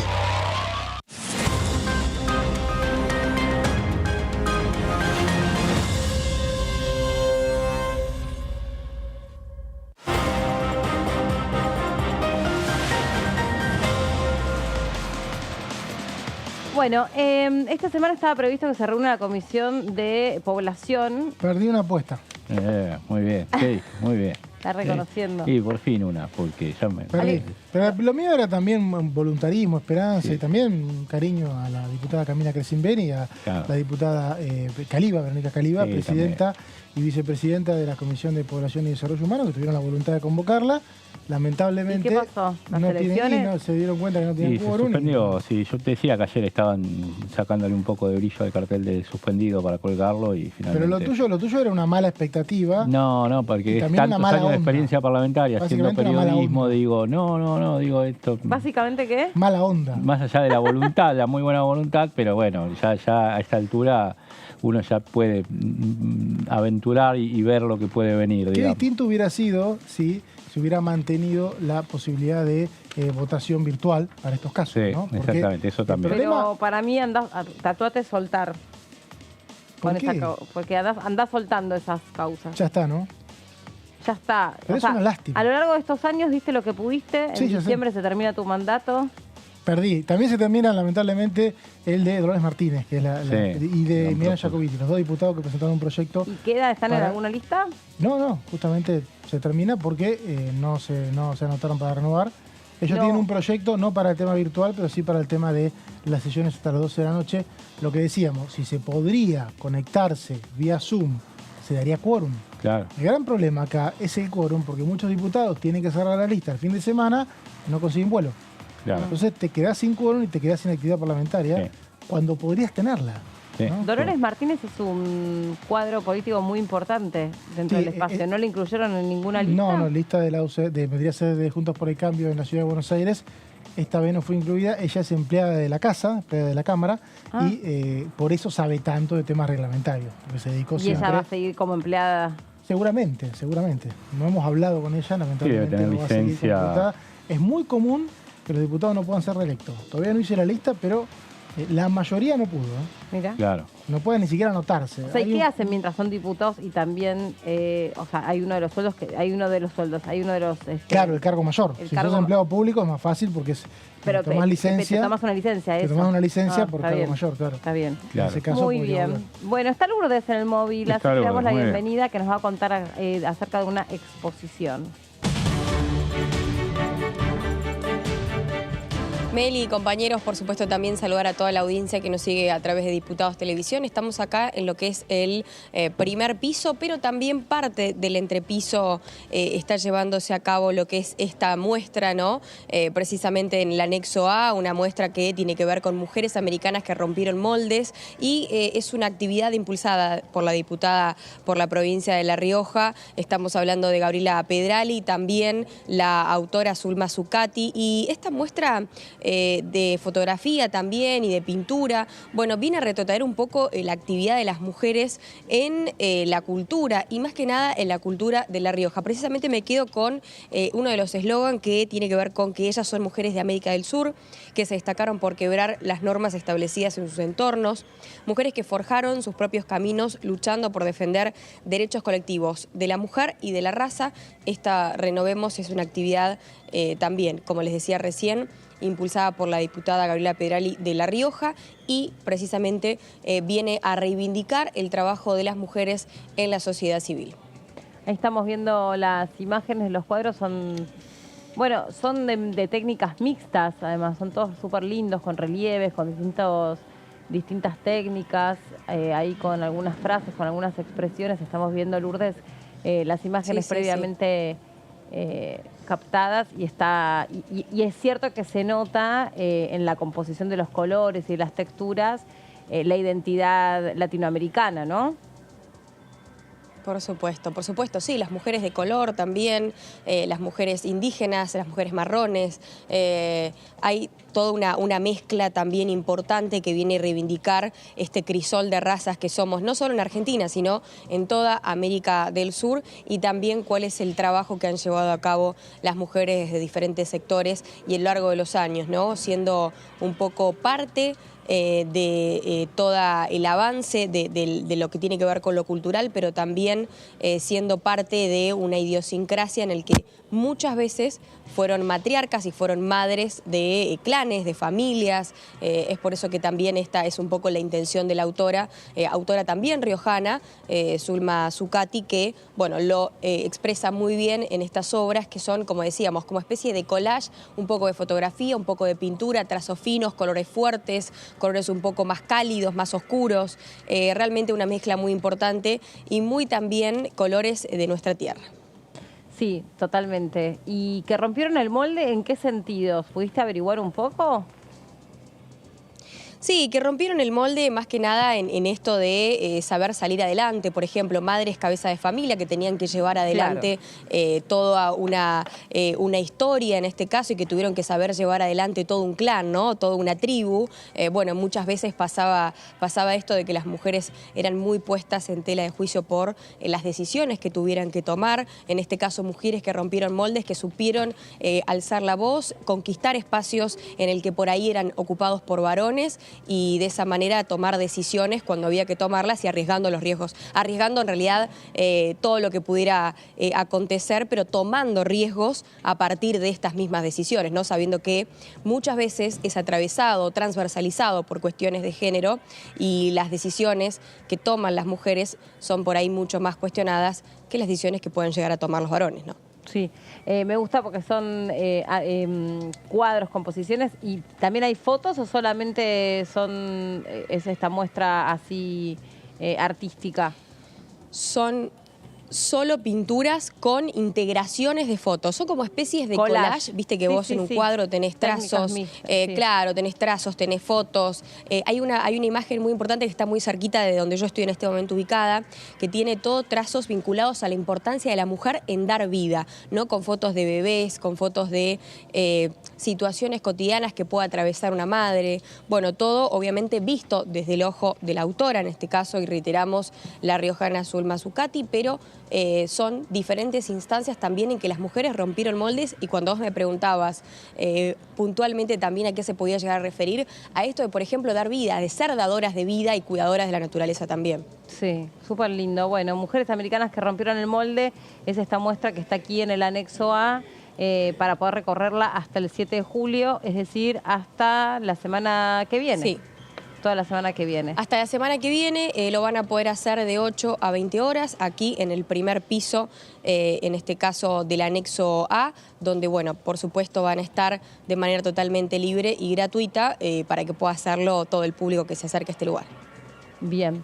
Bueno, gracias Lourdes. ¿Nos podrán poner el paño de la muestra? Así podemos repasar nosotros desde aquí para poder ahí está eso, para poder ver en detalle a pleno todas las piezas que forman parte de esta exposición.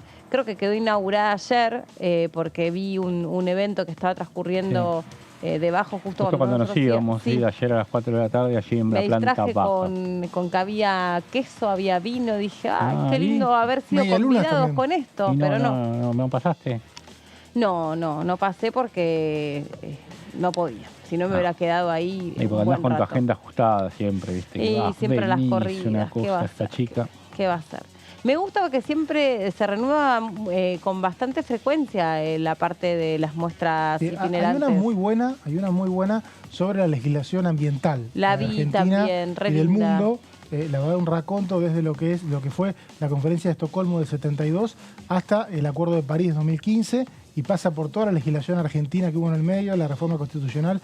Está buenísima y que le interese. Lo vi sacando fotos y filmando las placas. Está mal hacer así, eso, pero me tenía que ir y saqué fotos para verlo después. Pero bueno. El que después en la casa, a la noche, el que tiene un tiempito, les aconsejo también esta muestra. Y la otra que es informativa, no tiene nada visual, pero es informativa, está bueno, una arquitectura de lo que es la legislación ambiental. Pero está bien hecho porque en una parte esa que está diciendo vos, que está acá en el pasillo para venir para el canal, hicieron como si fuese una pieza de Bernie, ¿viste? Con recuperación de basura y pegaron distintos sachets, envases, plásticos, etcétera, etcétera, etcétera, lo pegaron todo como en la pared, como compuesto, como si estuviese suspendido. Y obviamente vos decís, bueno, es una manera de materializar de lo que hablamos cuando hablamos de sustentabilidad, de cuidado del medio ambiente. Es súper interesante. Y esta es muy visual y muy linda. Y está bueno eso que decía Lourdes también, ¿no? Reconociendo a las mujeres que rompen el molde desde distintos aspectos y rompiendo moldes de una misma cultura que es la cultura latinoamericana, pero obviamente con algunas sutilezas, con algunas diferencias.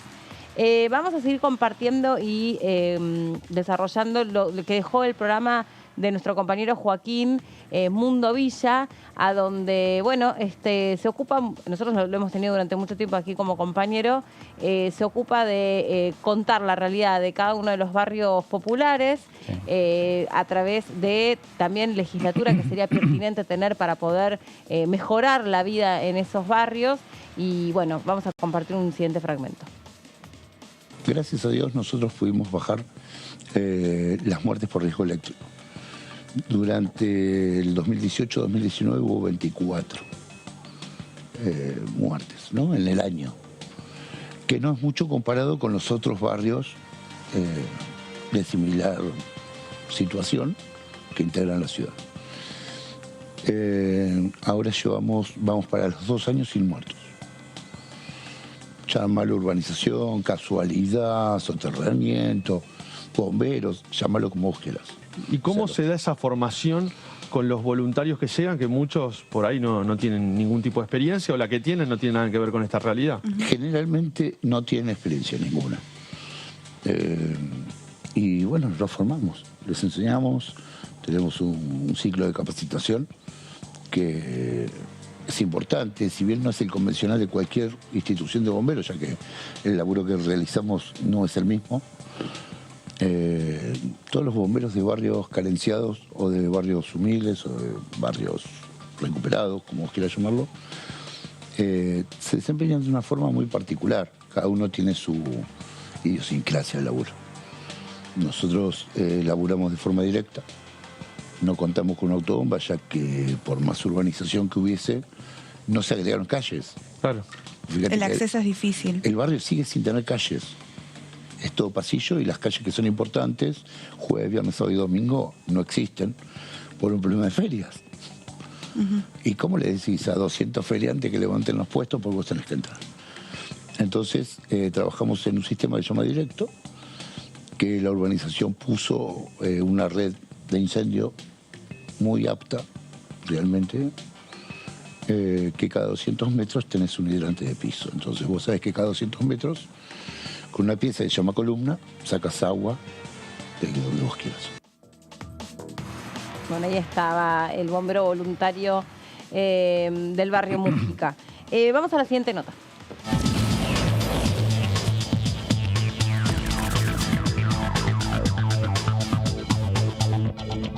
Desde la provincia de Jujuy, la diputada Sarapura. ¿Cómo le va, diputada? ¿Cómo está?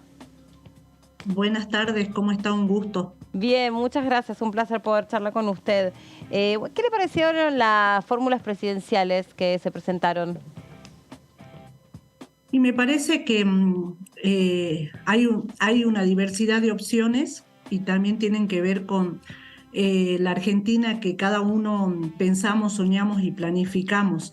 Nosotros, por supuesto, en la provincia de Jujuy tenemos a nuestro gobernador en la fórmula Larreta Morales, que para nosotros representa la experiencia, la gestión y también la visión de la Argentina, ¿no? Una Argentina que se abrace a la cultura del esfuerzo y del trabajo, que se abrace a recuperar la paz, a tener un Estado fuerte, que sea capaz de solucionar los problemas de la gente, con un ejercicio de autoridad responsable.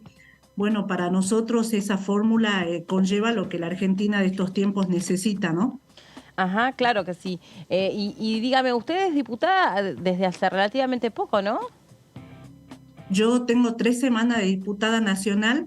He ido a reemplazar el rol de nuestro diputado nacional, el doctor Boguit, que había sido electo. Y bueno, a mí me tocó acompañarlo en esa oportunidad en el 2021 y sí, hace 3 semanas asumí como diputada nacional. Diputada, usted va a integrar, Mauricio Cantando la saluda, ¿qué tal? Y bienvenida. Usted va a integrar la Comisión de Prevención de Adicciones y Control del Narcotráfico con la experiencia que le da ser dirigente en Jujuy, que es una zona de frontera donde habitualmente se menciona que por ahí puede ingresar parte de la droga que recorre el país y que debe ser controlada por fuerzas federales, ¿no? Justamente en este caso es para prevenir adicciones y control del narcotráfico. Esta comisión es una comisión que a veces se debate y si no tendría que estar dividida en dos, ¿no? Porque es muy diferente prevenir la adicción y controlar el narcotráfico. ¿Qué diagnóstico tiene usted de su experiencia en Jujuy?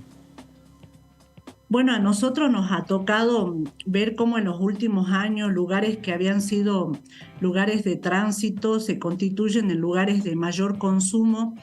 Creemos que se hace necesario, nosotros hemos trabajado acá una política social fuerte para evitar las adicciones con un eje social que tiene que ver con, por un lado, la seguridad alimentaria, por otro lado, la generación de espacios de contención para jóvenes, niños, adolescentes, crear sistemas de cuidado que vayan generando espacios de contención para adolescencias. Hemos tenido un programa que se llamaba Club Joven en la provincia de Jujuy, que era una invitación a tener espacios generacionales que desde los propios jóvenes vayan generando espacios de contención, fundamentalmente de ejercicio de derecho, de sensibilización, de conocimiento de oficios.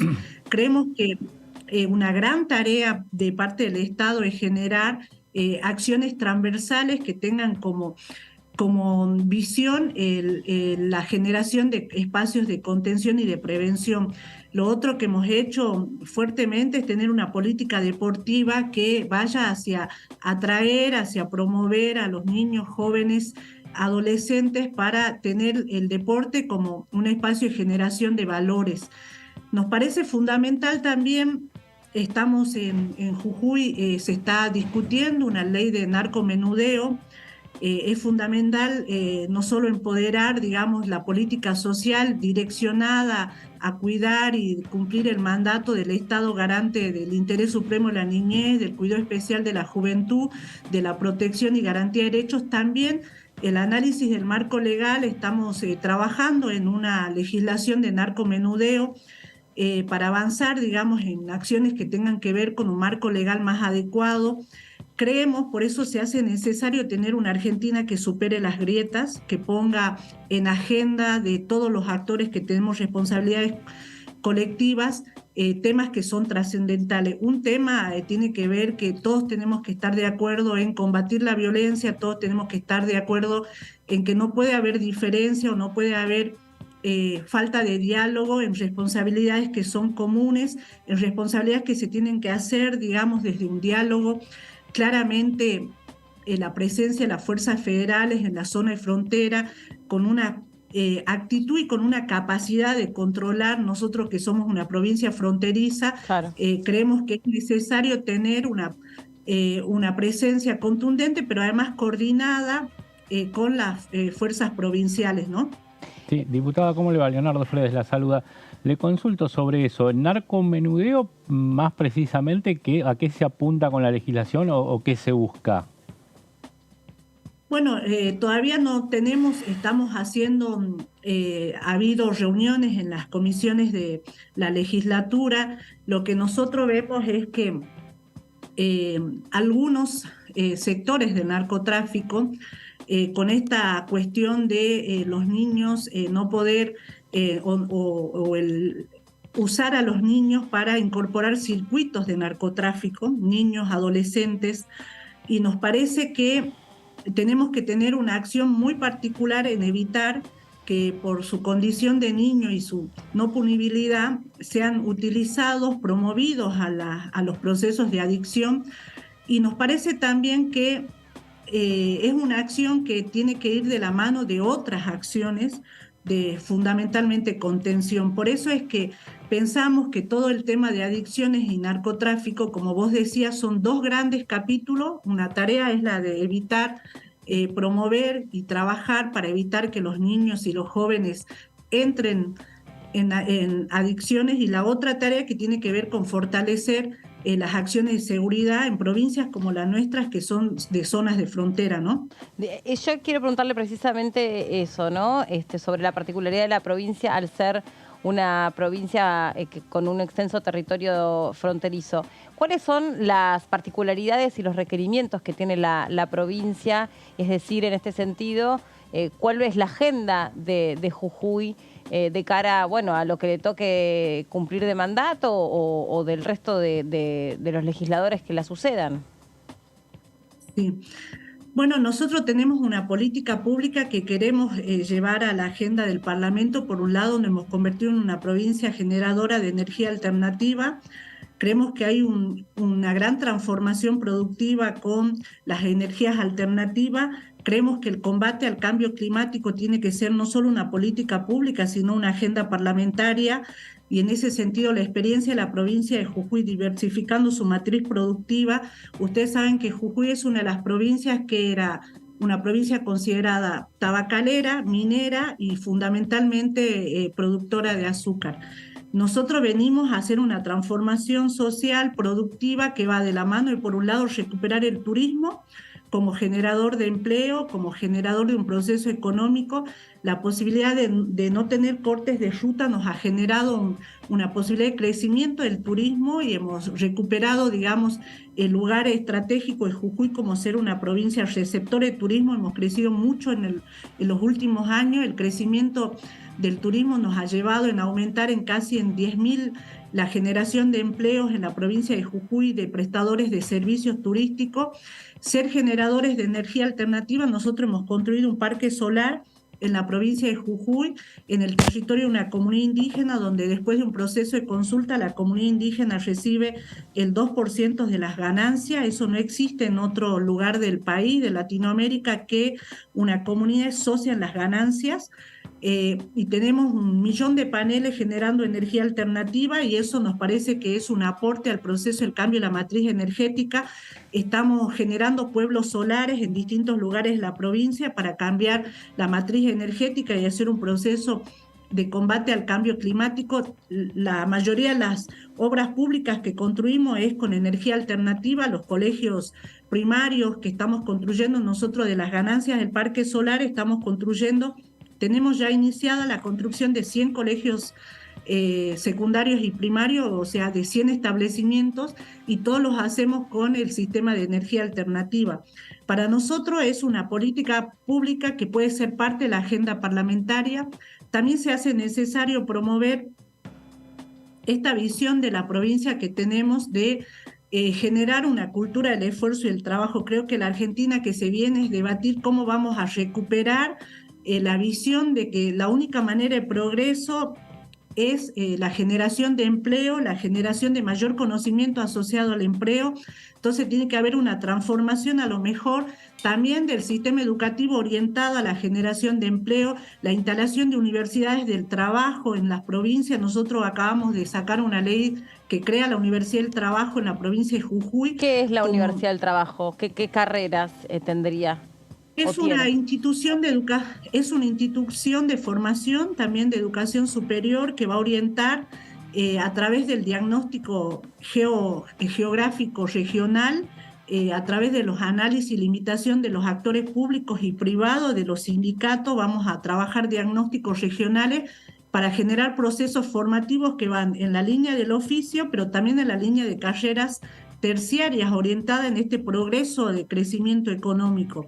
Es decir, por ejemplo, agarraríamos la puna, donde el desarrollo económico está asociado a la actividad minera y se trabajaría en la generación. Nosotros tenemos una agenda que tiene que ver con que cada vez la mano de obra sea local y que la mano de obra que llegue de afuera sea la específicamente que no haya en la provincia. Y para eso tenemos que generar un proceso de desarrollo, de crecimiento, de mejora en la capacidad. Entonces, la Universidad de Oficio va a ser un espacio formativo desde el rol de la Universidad del Trabajo, desde los oficios, pero también de carreras con rango terciario superior, que contribuyan con este proceso de crecimiento económico de la provincia, ¿no? Sí. Y en cuanto al comercio fronterizo, por ejemplo, bueno, nosotros tenemos, tenemos un alto porcentaje del comercio informal, digamos, tenemos, que creo que tiene que ver con una condición cultural, que nosotros somos de la cultura del trueque identitariamente. Claro. Nuestros abuelos y nuestras abuelas comerciaban, trocaban, y es parte de la dinámica, y además de la economía que estamos viviendo, digamos, el proceso de economía informal, y sin duda nosotros hemos querido generar procesos de emprendedurismo. Ese ha sido un camino que nosotros hemos generado.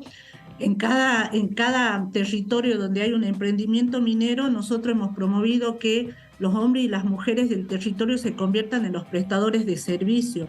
En cada comunidad donde estamos trabajando proyectos de desarrollo turístico, también hemos generado que las comunidades sean las que sean prestadoras de servicio, que no solo se piense a los hombres y mujeres de los territorios como mano de obra, sino también como generadores de procesos de desarrollo económico de base comunitaria, de base familiar.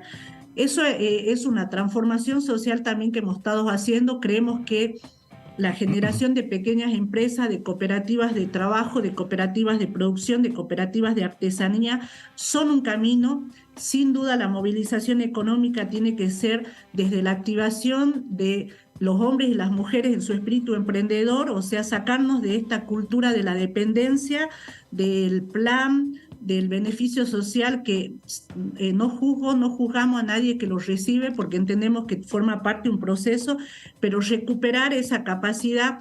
Nosotros siempre que vamos a una comunidad decimos, nosotros somos hijos y nietos de los hombres que construían la escuela y pedían el maestro. Somos hijos y nietos de esos hombres que producían para su autosustento, y que tenemos que recuperar esa capacidad emprendedora, y así lo estamos haciendo en todas las acciones que desarrollamos, potenciando las dinámicas, las experiencias de nuestro propio pueblo, ¿no? Diputada, un poco vuelvo al tema minería, y también un poco lo engancho con esto que estaba hablando usted, de esa cultura de producir para el sustento. En el caso de la actividad minera, sabe que acá hay un debate, se va a encontrar en el Congreso con un debate respecto a cuánto industrializar de esa materia prima, que en el caso de ustedes es el litio. ¿Hasta dónde se puede llegar? Porque uno escuchaba que en Bolivia habían llegado prácticamente a hacer un auto propio, y acá en Argentina las provincias que tienen litio, ya sea Salta, Jujuy o Catamarca, están más bien con el bicarbonato de litio, vendiendo lo que es el recurso primario. ¿Cuánto se puede industrializar?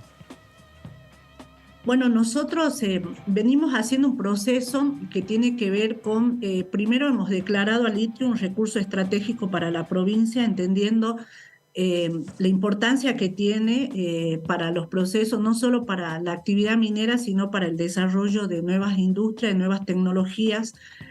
Hemos creado el Instituto de Litio, el Instituto Provincial de Litio, para acompañar los procesos de investigación acerca del litio. Hemos firmado convenios con empresas de otros países para empezar a hacer experiencia y una parte de la producción queda en la provincia para los procesos de investigación.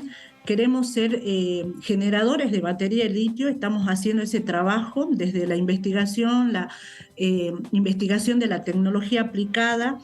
Nosotros hemos también transformado esa visión de, ustedes saben que Jujuy tiene una empresa estatal. Estatal, claro. Licita con empresa propia. Estatal. Claro. Sí, tenemos GEMSE, que es una empresa provincial estatal, que es de todos los jujeños, y cualquier actividad que se desarrolla es socia de esta empresa de los jujeños, y trabajamos en ser generadores, digamos, de la actividad también con un enfoque social. En la actualidad, las comunidades han logrado firmar acuerdos en el ejercicio de su derecho a la consulta y al consentimiento, que va desde la incorporación de la mano de obra, o sea, desde la incorporación de recursos humanos, algunas de ellas con acuerdos de plan de formación y de jerarquización de esa mano de obra. Con las comunidades negocian de acuerdo con la incorporación de ser proveedores, prestadores de servicio. Hay comunidades que se han convertido en transportistas, en generadores de servicio de alimentación, de servicios generales, es decir, la comunidad acuerda con la empresa cuáles son los rubros que van a participar de manera directa a la comunidad. La comunidad acuerda proyectos de desarrollo. En algunos casos hemos firmado procesos de acuerdo con las empresas que hagan aportes para proyectos de desarrollo en los territorios indígenas.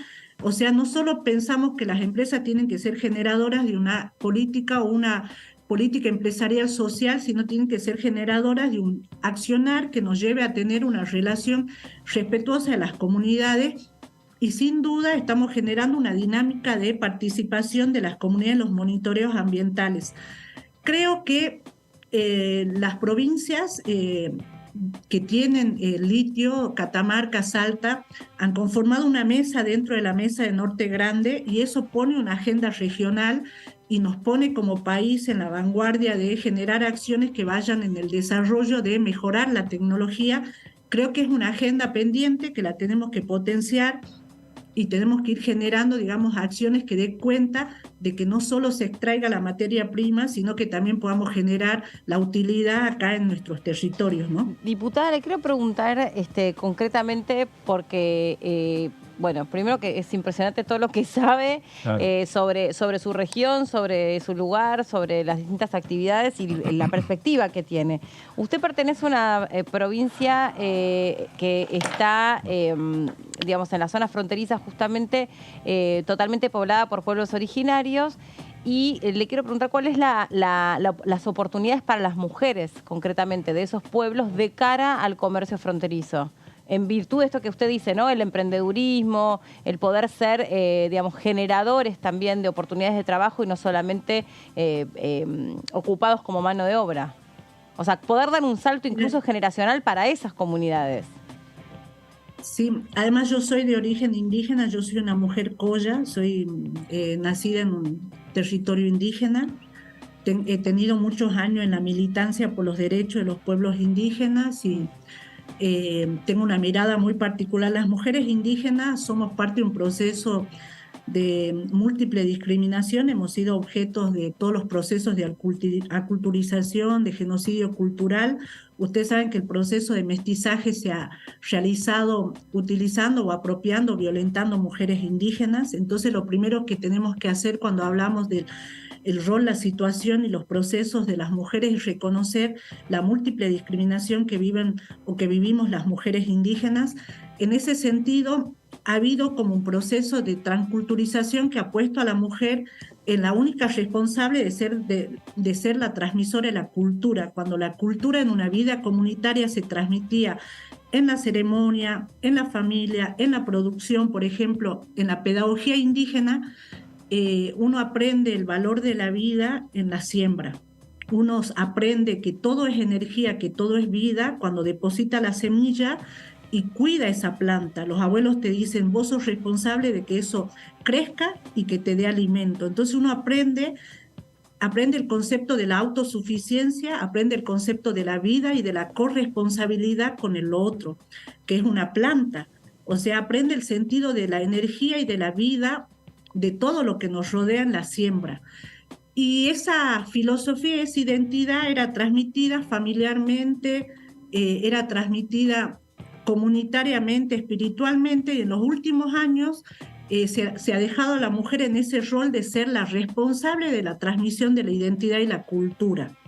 Son las mujeres las que usan las ropas tradicionales, pero a la vez se las sometió en nuestra región a falta de posibilidades de formación, porque los establecimientos educativos se nos cortó la señal. Estaban fuera de los territorios indígenas. Claro. Solo recientemente, ahora... Sí, los establecimientos educativos han estado fuera de las poblaciones fuera indígenas. De los territorios, sí, entonces migraban los hombres, pero no migraban las mujeres. Entonces la mujer fue quedando relegada en su proceso de formación. Entonces muchas mujeres indígenas somos hijas de mujeres que no terminaron la secundaria, nietas de mujeres que no terminaron la primaria. ¿Usted qué generación es de familia Colla? Y bueno, nosotros, el pueblo y la nación Colla tiene más de 10.000 años de historia, digamos, en el territorio, y yo soy hija de una mujer Colla de la Quebrada y de un hombre Colla de la Puna. Por mi papá soy hija de líderes, digamos, tradicionales, pero sin duda ha habido, digamos, una falta de acceso de las mujeres a la educación, y además las mujeres son las que han quedado en el territorio, digamos, son las que garantizan la vida productiva, económica, familiar. Hay en las zonas de frontera hay un comercio, más en la zona de frontera de La Quiaca, es una tierra productiva ganadera, y donde también se produce quinoa, y en los últimos años empiezan a realizar chacus, que son la esquila de vicuña de manera tradicional. Ustedes saben que la lana de vicuña es una lana muy valiosa. Acá en Jujuy hay más de 36 comunidades que hacen esquila de vicuña, están produciendo, están extrayendo, digamos, la lana y están produciendo algunas artesanías de vicuña, están elaborando, perdón. Y en ese sentido, la actividad económica de la mujer indígena es primero la productiva ganadera, son pastoras, son artesanas, son las mujeres que salen a la economía a trocar, son mujeres médicas tradicionales, son sabedoras de la identidad, son conocedoras de conocimientos tradicionales asociados y necesarios a este vínculo nuevo con el clima. Por eso el conocimiento de las mujeres indígenas, yo estoy preparando un proyecto de ley sobre mujeres indígenas. El 5 de septiembre es el Día de la Mujer Indígena. Queremos que sea declarado, pero además queremos tener un programa nacional que ponga en la agenda de la política pública los derechos, los saberes, los conocimientos y los roles de las mujeres indígenas. Diputado, usted integró el Consejo de Organizaciones Aborígenes de Jujuy, y le pregunto porque justamente lo que a veces ocurre acá en el Gran Buenos Aires, en la ciudad de Buenos Aires, es que todas las discusiones que hay en torno a lo que tiene que ver con las peleas entre los pueblos originarios, a veces no las comprendemos del todo o se nos pierden un poco. ¿Qué diagnóstico tiene usted? Bueno, hay un desconocimiento sobre pueblos indígenas. Todavía escucho a algunos dirigentes que dicen los mapuches no son de Argentina, como los guaraníes no eran de Jujuy antes. En realidad los pueblos indígenas existíamos preexistentemente al Estado argentino y ocupábamos regiones geográficas que hoy están en varios países. No sé, el mundo Colla está en el norte, en el sur de Bolivia, el norte de Argentina, y hay collas en varios países, digamos, hay collas en Chile, hay collas en Argentina, hay collas en Bolivia. La nación guaraní está en Paraguay, está en Brasil, está en Bolivia y está en Argentina. Digamos, es un pueblo indígena que hoy está dividido en 4 estados. La nación mapuche está en Chile y en Argentina. A veces hay un desconocimiento del proceso histórico, político de los pueblos.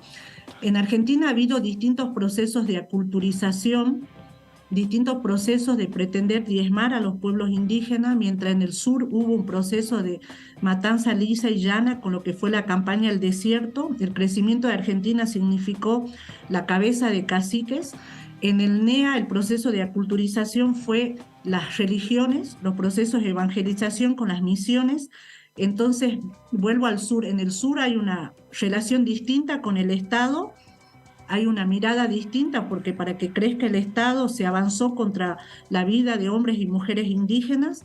En el NEA, al haber habido un proceso de aculturización a través de la religión y se utilizó las lenguas, en el NEA hay una fuerte apropiación de las lenguas indígenas, pero hay una desestructuración de la espiritualidad propia de los pueblos indígenas y por lo tanto de la fuerza comunitaria.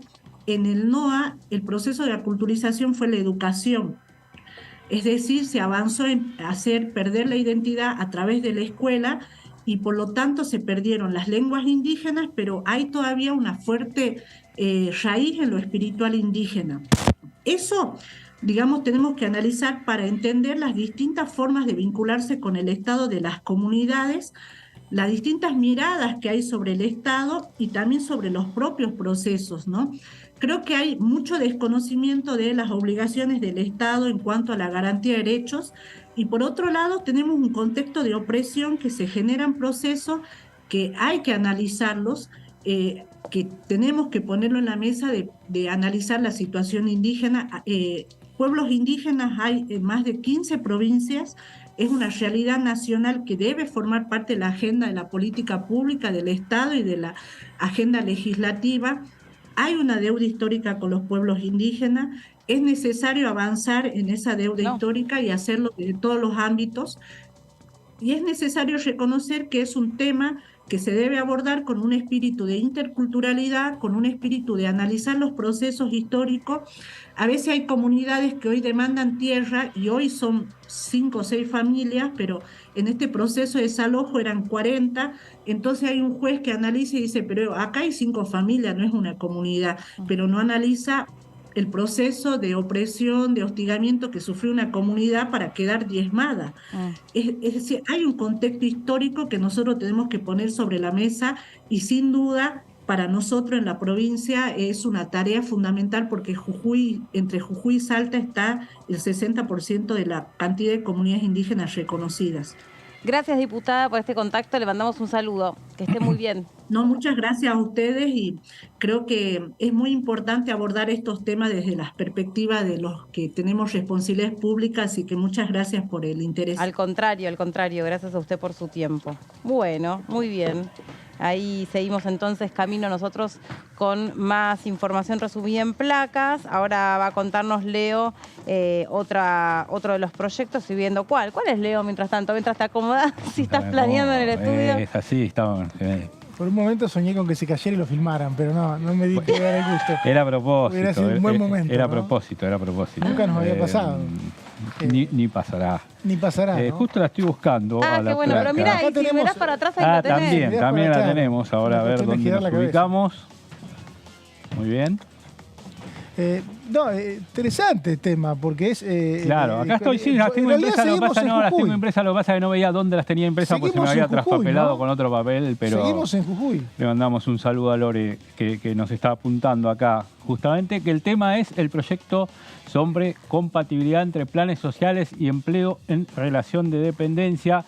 Esta es una iniciativa que, como vos bien decís, seguimos en Jujuy, la provincia gobernada por Gerardo Morales, en este caso el proyecto de un opositor.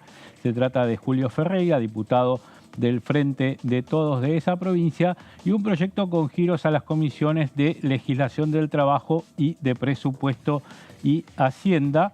La primera de estas comisiones presidida por Vanessa Siley del Frente de Todos y la segunda por Presupuesto y Hacienda, que tiene que ver con la conducción de Carlos Heller, los dos del Frente de Todos, para tratar este proyecto del diputado del Frente de Todos.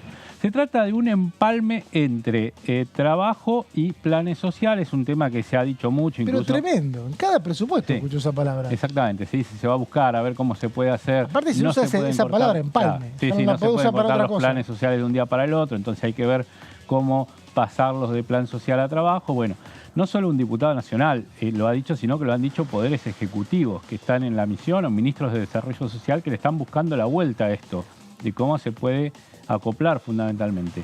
Lo que dice el diputado es que los planes serán compatibles con cualquier forma de empleo registrada, relación de dependencia o trabajador independiente, autónomo y monotributista, que se da mucho fundamentalmente en el último tiempo, de acuerdo a las siguientes pautas que vemos en la siguiente placa.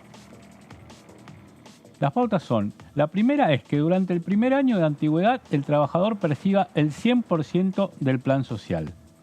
Al segundo año de antigüedad en el trabajo perciba el 60% del plan social. Al tercer año ese porcentaje sea del 40%, en el cuarto del 20% y recién en el quinto año se dejará de percibir el plan social. Entonces ahí se va dando un escalonamiento, una superposición, entonces no es abrupto que el trabajador, el beneficiario del plan social diga, pero no sé si dejo el plan social porque y si este trabajo que me dan me dura 2 meses.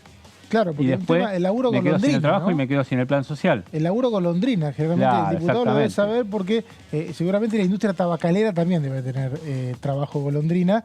Sí. Y es muy complicado tomar a una persona que, por ejemplo, esté en la recolección de peras y manzanas en Río Negro, porque dice, bueno, después de esos 3 meses, ¿qué hago? Claro, dejo el plan social, hago la cosecha, ponele, y sí, quedo en un vacío. Entonces, con esto se busca esta superposición, este escalonamiento y poder salir de los planes sociales. La propuesta del diputado Ferreira, vemos en la siguiente placa que se trata de la creación de un registro nacional de trabajadores, pasamos a la siguiente placa. Claro, un porcentaje es progresivo, ¿no? Sí. Vas de mayor a menor, un porcentaje hasta que, para que la continuidad del trabajo justamente te permita tener... El objetivo de este proyecto, Leo, de este tipo de proyectos es que vos nunca llegues a tu casa y no tengas guita, ¿no? Claro. Siempre tengas o el ingreso del laburo o el ingreso del plan, ¿no? Exactamente, es lo que se está buscando con las dos. En este registro, él busca que el organismo competente deberá inscribir al trabajador que se encuentre percibiendo el plan social y la AFIP notificará que se encuentre inscrito ya sea en relación de dependencia o como trabajador independiente, que son básicamente las dos modalidades. Pero ya al no haber incompatibilidad, el tema que te registren, no tenés que estar asustado que te quiten el plan. Claro, exactamente. Eso es lo que vos bien marcás y lo que apunta el diputado cuando da los fundamentos del proyecto. El registro será el encargado de ir controlando la disminución paulatina que irá teniendo el beneficiario del plan de acuerdo a su antigüedad laboral. Esto es que es el encargado de que se cumplan los ítems que damos aquí en las pautas, que es como la parte núcleo del proyecto, por eso la permanecemos aquí en pantalla con lo que son las pautas de este proyecto. En cuanto a otras funciones que tendrá el organismo de control, es informar al organismo encargado de realizar los pagos el monto que deberá abonar cada beneficiario. Vemos también que se realizarán campañas, dice el proyecto del diputado Ferreira, que fomenten la búsqueda de empleo, informen a la población acerca de la compatibilidad entre el plan social y el trabajo en relación de dependencia o el trabajo independiente. Siempre se hacen estas dos aclaraciones en lo que tiene que ver con trabajo en relación de dependencia y trabajo independiente, que es monotributo, que tuvo un auge importante, sobre todo desde mediados de la década pasada. Claro, que la posibilidad de que un trabajo golondrina, que es lógico que no va a tener la permanencia de un plan social, y claro, el que da el trabajo que no te puede tener empleado fijo, eso realmente es un problema.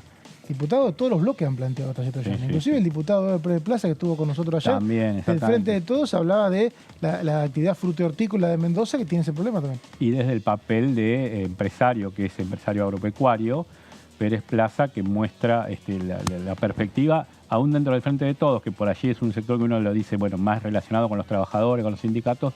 Pérez Plaza, desde el emprendimiento, desde el productor agropecuario, también da esta visión de lo que es el mercado laboral, y haciendo estas observaciones que vos decís. Otras funciones de este registro que propone el diputado, en lo que tiene que ver con el control de este empalme, llevar el control de los trabajadores que hayan estado registrados y hayan perdido el trabajo, a los fines de tener en consideración el plazo de antigüedad que pasó para que se contabilice dicho plazo para el próximo periodo. Es decir, como que pueda juntar una antigüedad, tener como una carterita de antigüedad, y además tiene toda aquella función que determine la reglamentación, dice el diputado, en lo que tiene que ver con las funciones. En cuanto a los fundamentos del proyecto, el diputado jujeño dice que los planes sociales comenzaron con la finalidad de poder paliar la crisis económica que se vivía en el año 2001-2002, siendo una ayuda para aquellas personas que no estaban insertas en el mercado laboral y otorgándoles la posibilidad de tener un ingreso que les permita solventar sus gastos. Recordemos el colapso del país 2001-2002, desde el Ministerio de Trabajo, en aquel momento Graciela Camaño, se empiezan a implementar estos planes sociales con el objetivo de que fueran una medida a corto plazo. Bueno, ya llevamos Claro, 20 Graciela años. Camaño era ministra de Trabajo en 2002, con el gobierno interino Claro, de Ubalde. exactamente. Igual siempre estamos hablando de los planes sociales, o sea, es un bajísimo nivel de ingresos, una ayuda para el Sí, trabajador, ¿no? No totalmente. estamos hablando de un dinero con el que se puede vivir. Y existe el complemento entonces de buscar la changa, de buscar hacer No, está trabajo bueno esto de pintura. de que no sea indiscriminado y que haya una contraprestación. En su momento era la entrega de maquinaria o presentar un Claro. proyecto para entonces demostrar para qué necesitabas esa ayuda del La máquina de Estado. coser, se hacía mucho asistencia en ese tipo, como para decir... Y como de mucho trabajo en el territorio también. Claro, exactamente. O sea, de que se acercasen al Ministerio de Desarrollo de cada uno de los municipios o las localidades o las provincias y explicasen ahí qué era concretamente lo que necesitaban, porque a veces tenían todo, pero le faltaba esto. No, y vos acordate en el contexto que estamos hablando, 2001-2002, que es el fin del gobierno de la Alianza, que se interrumpe el gobierno de Fernando de la Rúa, asume Eduardo Duhalde, estaba fuerte en la política de desarrollo social de su esposa, ahora candidata Chiche Duhalde, con las manzaneras. Acordate que en cada barrio, en cada manzana, se la llamaba así porque en cada manzana había alguien que recolectaba las necesidades de las mujeres, niños, hombres Sí, la también, vida en pero comunidad fundamentalmente de estaba mujeres. representada Claro, en estas exactamente. mujeres. Y te trasladaban las inquietudes que tenían, las necesidades que tenían, entonces se había hecho todo un tejido social de asistencia que bien o mal funcionaba. Cuestionado, si querés, por la cuestión política, si se decía del clientelismo, pero bueno, había una contención en ese momento de fragilidad del país. Pero no estaba la contraprestación directa, que como vos bien decís, llegó después de la crisis Claro. de 2001, y nunca logró el Estado argentino, el Congreso también, cuando aprueba los presupuestos, empalmar, como dice este proyecto, la ayuda social con la transición al empleo formal. Claro. Nunca lo logró. Porque claro, alguien que tiene un ingreso, por más chico que sea, pero No, sabe va, que y es permanente, no lo va a dejar si no sabe que tiene del otro lado un Y ingreso aparte hay permanente. como una falta de información también donde, entre otras cosas, para mí igual es un argumento medio cómodo, donde te dicen, no, bueno, las personas se resisten a la formalidad del empleo porque quieren seguir percibiendo el plan social. El plan social son 40.000 pesos con mucha suerte, Claro. o las asignaciones. Entonces es mentira que alguien se va a aferrar a un plan. No, necesitas iniciativas como esta como para que esa persona sepa que si va a laburar 3 meses, después puede tener el plan de vuelta. Claro. ¿No? O sea, que no puedes claro. no llegar a la casa y no tener nada. Exacto. Creo que la gente busca Exacto. que eso no le pase. Y aparte porque después siempre pasa, hay meses, digamos, de la transición entre una cosa y la otra que estás sin tener un Claro. ingreso. No, tal cual, más si sos golondrina. Sí, exactamente. Vemos en la siguiente placa que este aporte que realiza el Estado no tiene que ser de carácter permanente, sino que tiene que ser una ayuda temporal, y para eso debemos facilitar el ingreso del beneficiario en el mundo laboral. Esto es lo que dice el diputado, generando una compatibilidad que es de la que hablábamos. Defiendo los intereses del Estado y considero que los funcionarios públicos deben ser buenos administradores, dice Ferreira. Bueno, es un diputado igual que presenta iniciativas que son buenas, nobles, pero muchas veces no son acompañadas por su bloque. Hemos visto y alguna vez podemos repasar el historial de proyectos que viene presentando, pero a veces se chocan con incluso los propios poderes ejecutivos de su fuerza.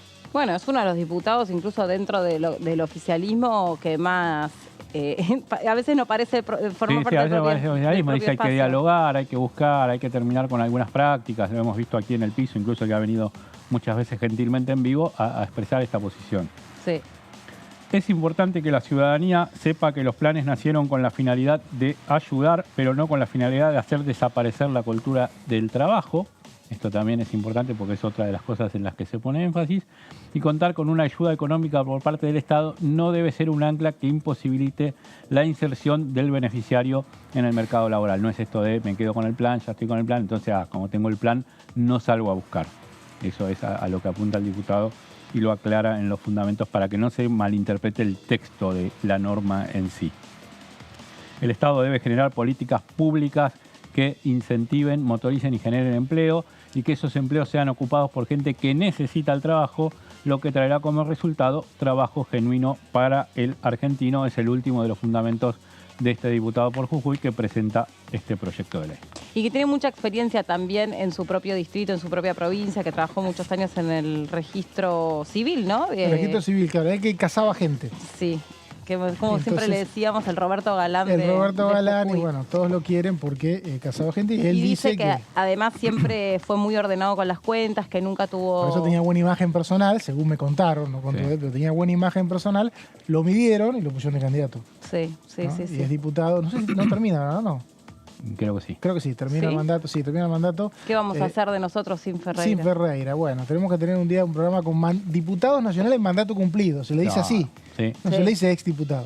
Es interesante la propuesta, bueno, se la vamos a hacer llegar a... De hecho, hay un círculo de exlegisladores. las autoridades del canal. Hay un círculo de exlegisladores que ahora se puede hacer muy grande porque está siendo muy difícil reelegir para los legisladores. Antes era bastante habitual que todos tuvieran una reelección, 2 o 3, ahora es muy dinámica la política, son otros tiempos. Sí, hay más generaciones jóvenes también volcadas a la política y también son presencias necesarias y requeridas. Creo que nunca antes hubo en la Cámara de Diputados, la conformación que tenemos antes, legisladores tan jóvenes. No, y el Senado, que es una locura. Siempre fue la Cámara vieja y ahora vas y parece una estudiantina. O sea, sí, son muy jóvenes. Más jóvenes ahí. Son ya de 2019, que la renovación fue tremenda por esto, ¿no? Porque cambian todo el tiempo los legisladores. Y bueno, y los legisladores mandato cumplido a veces dejan estos testimonios, estos proyectos de testimonio que no son muy reconocidos, pero deberían serlo, ¿no? Bueno, gracias Mauri. Gracias a usted. Gracias Leo. Gracias Meli, nos vemos. Chau, hasta mañana.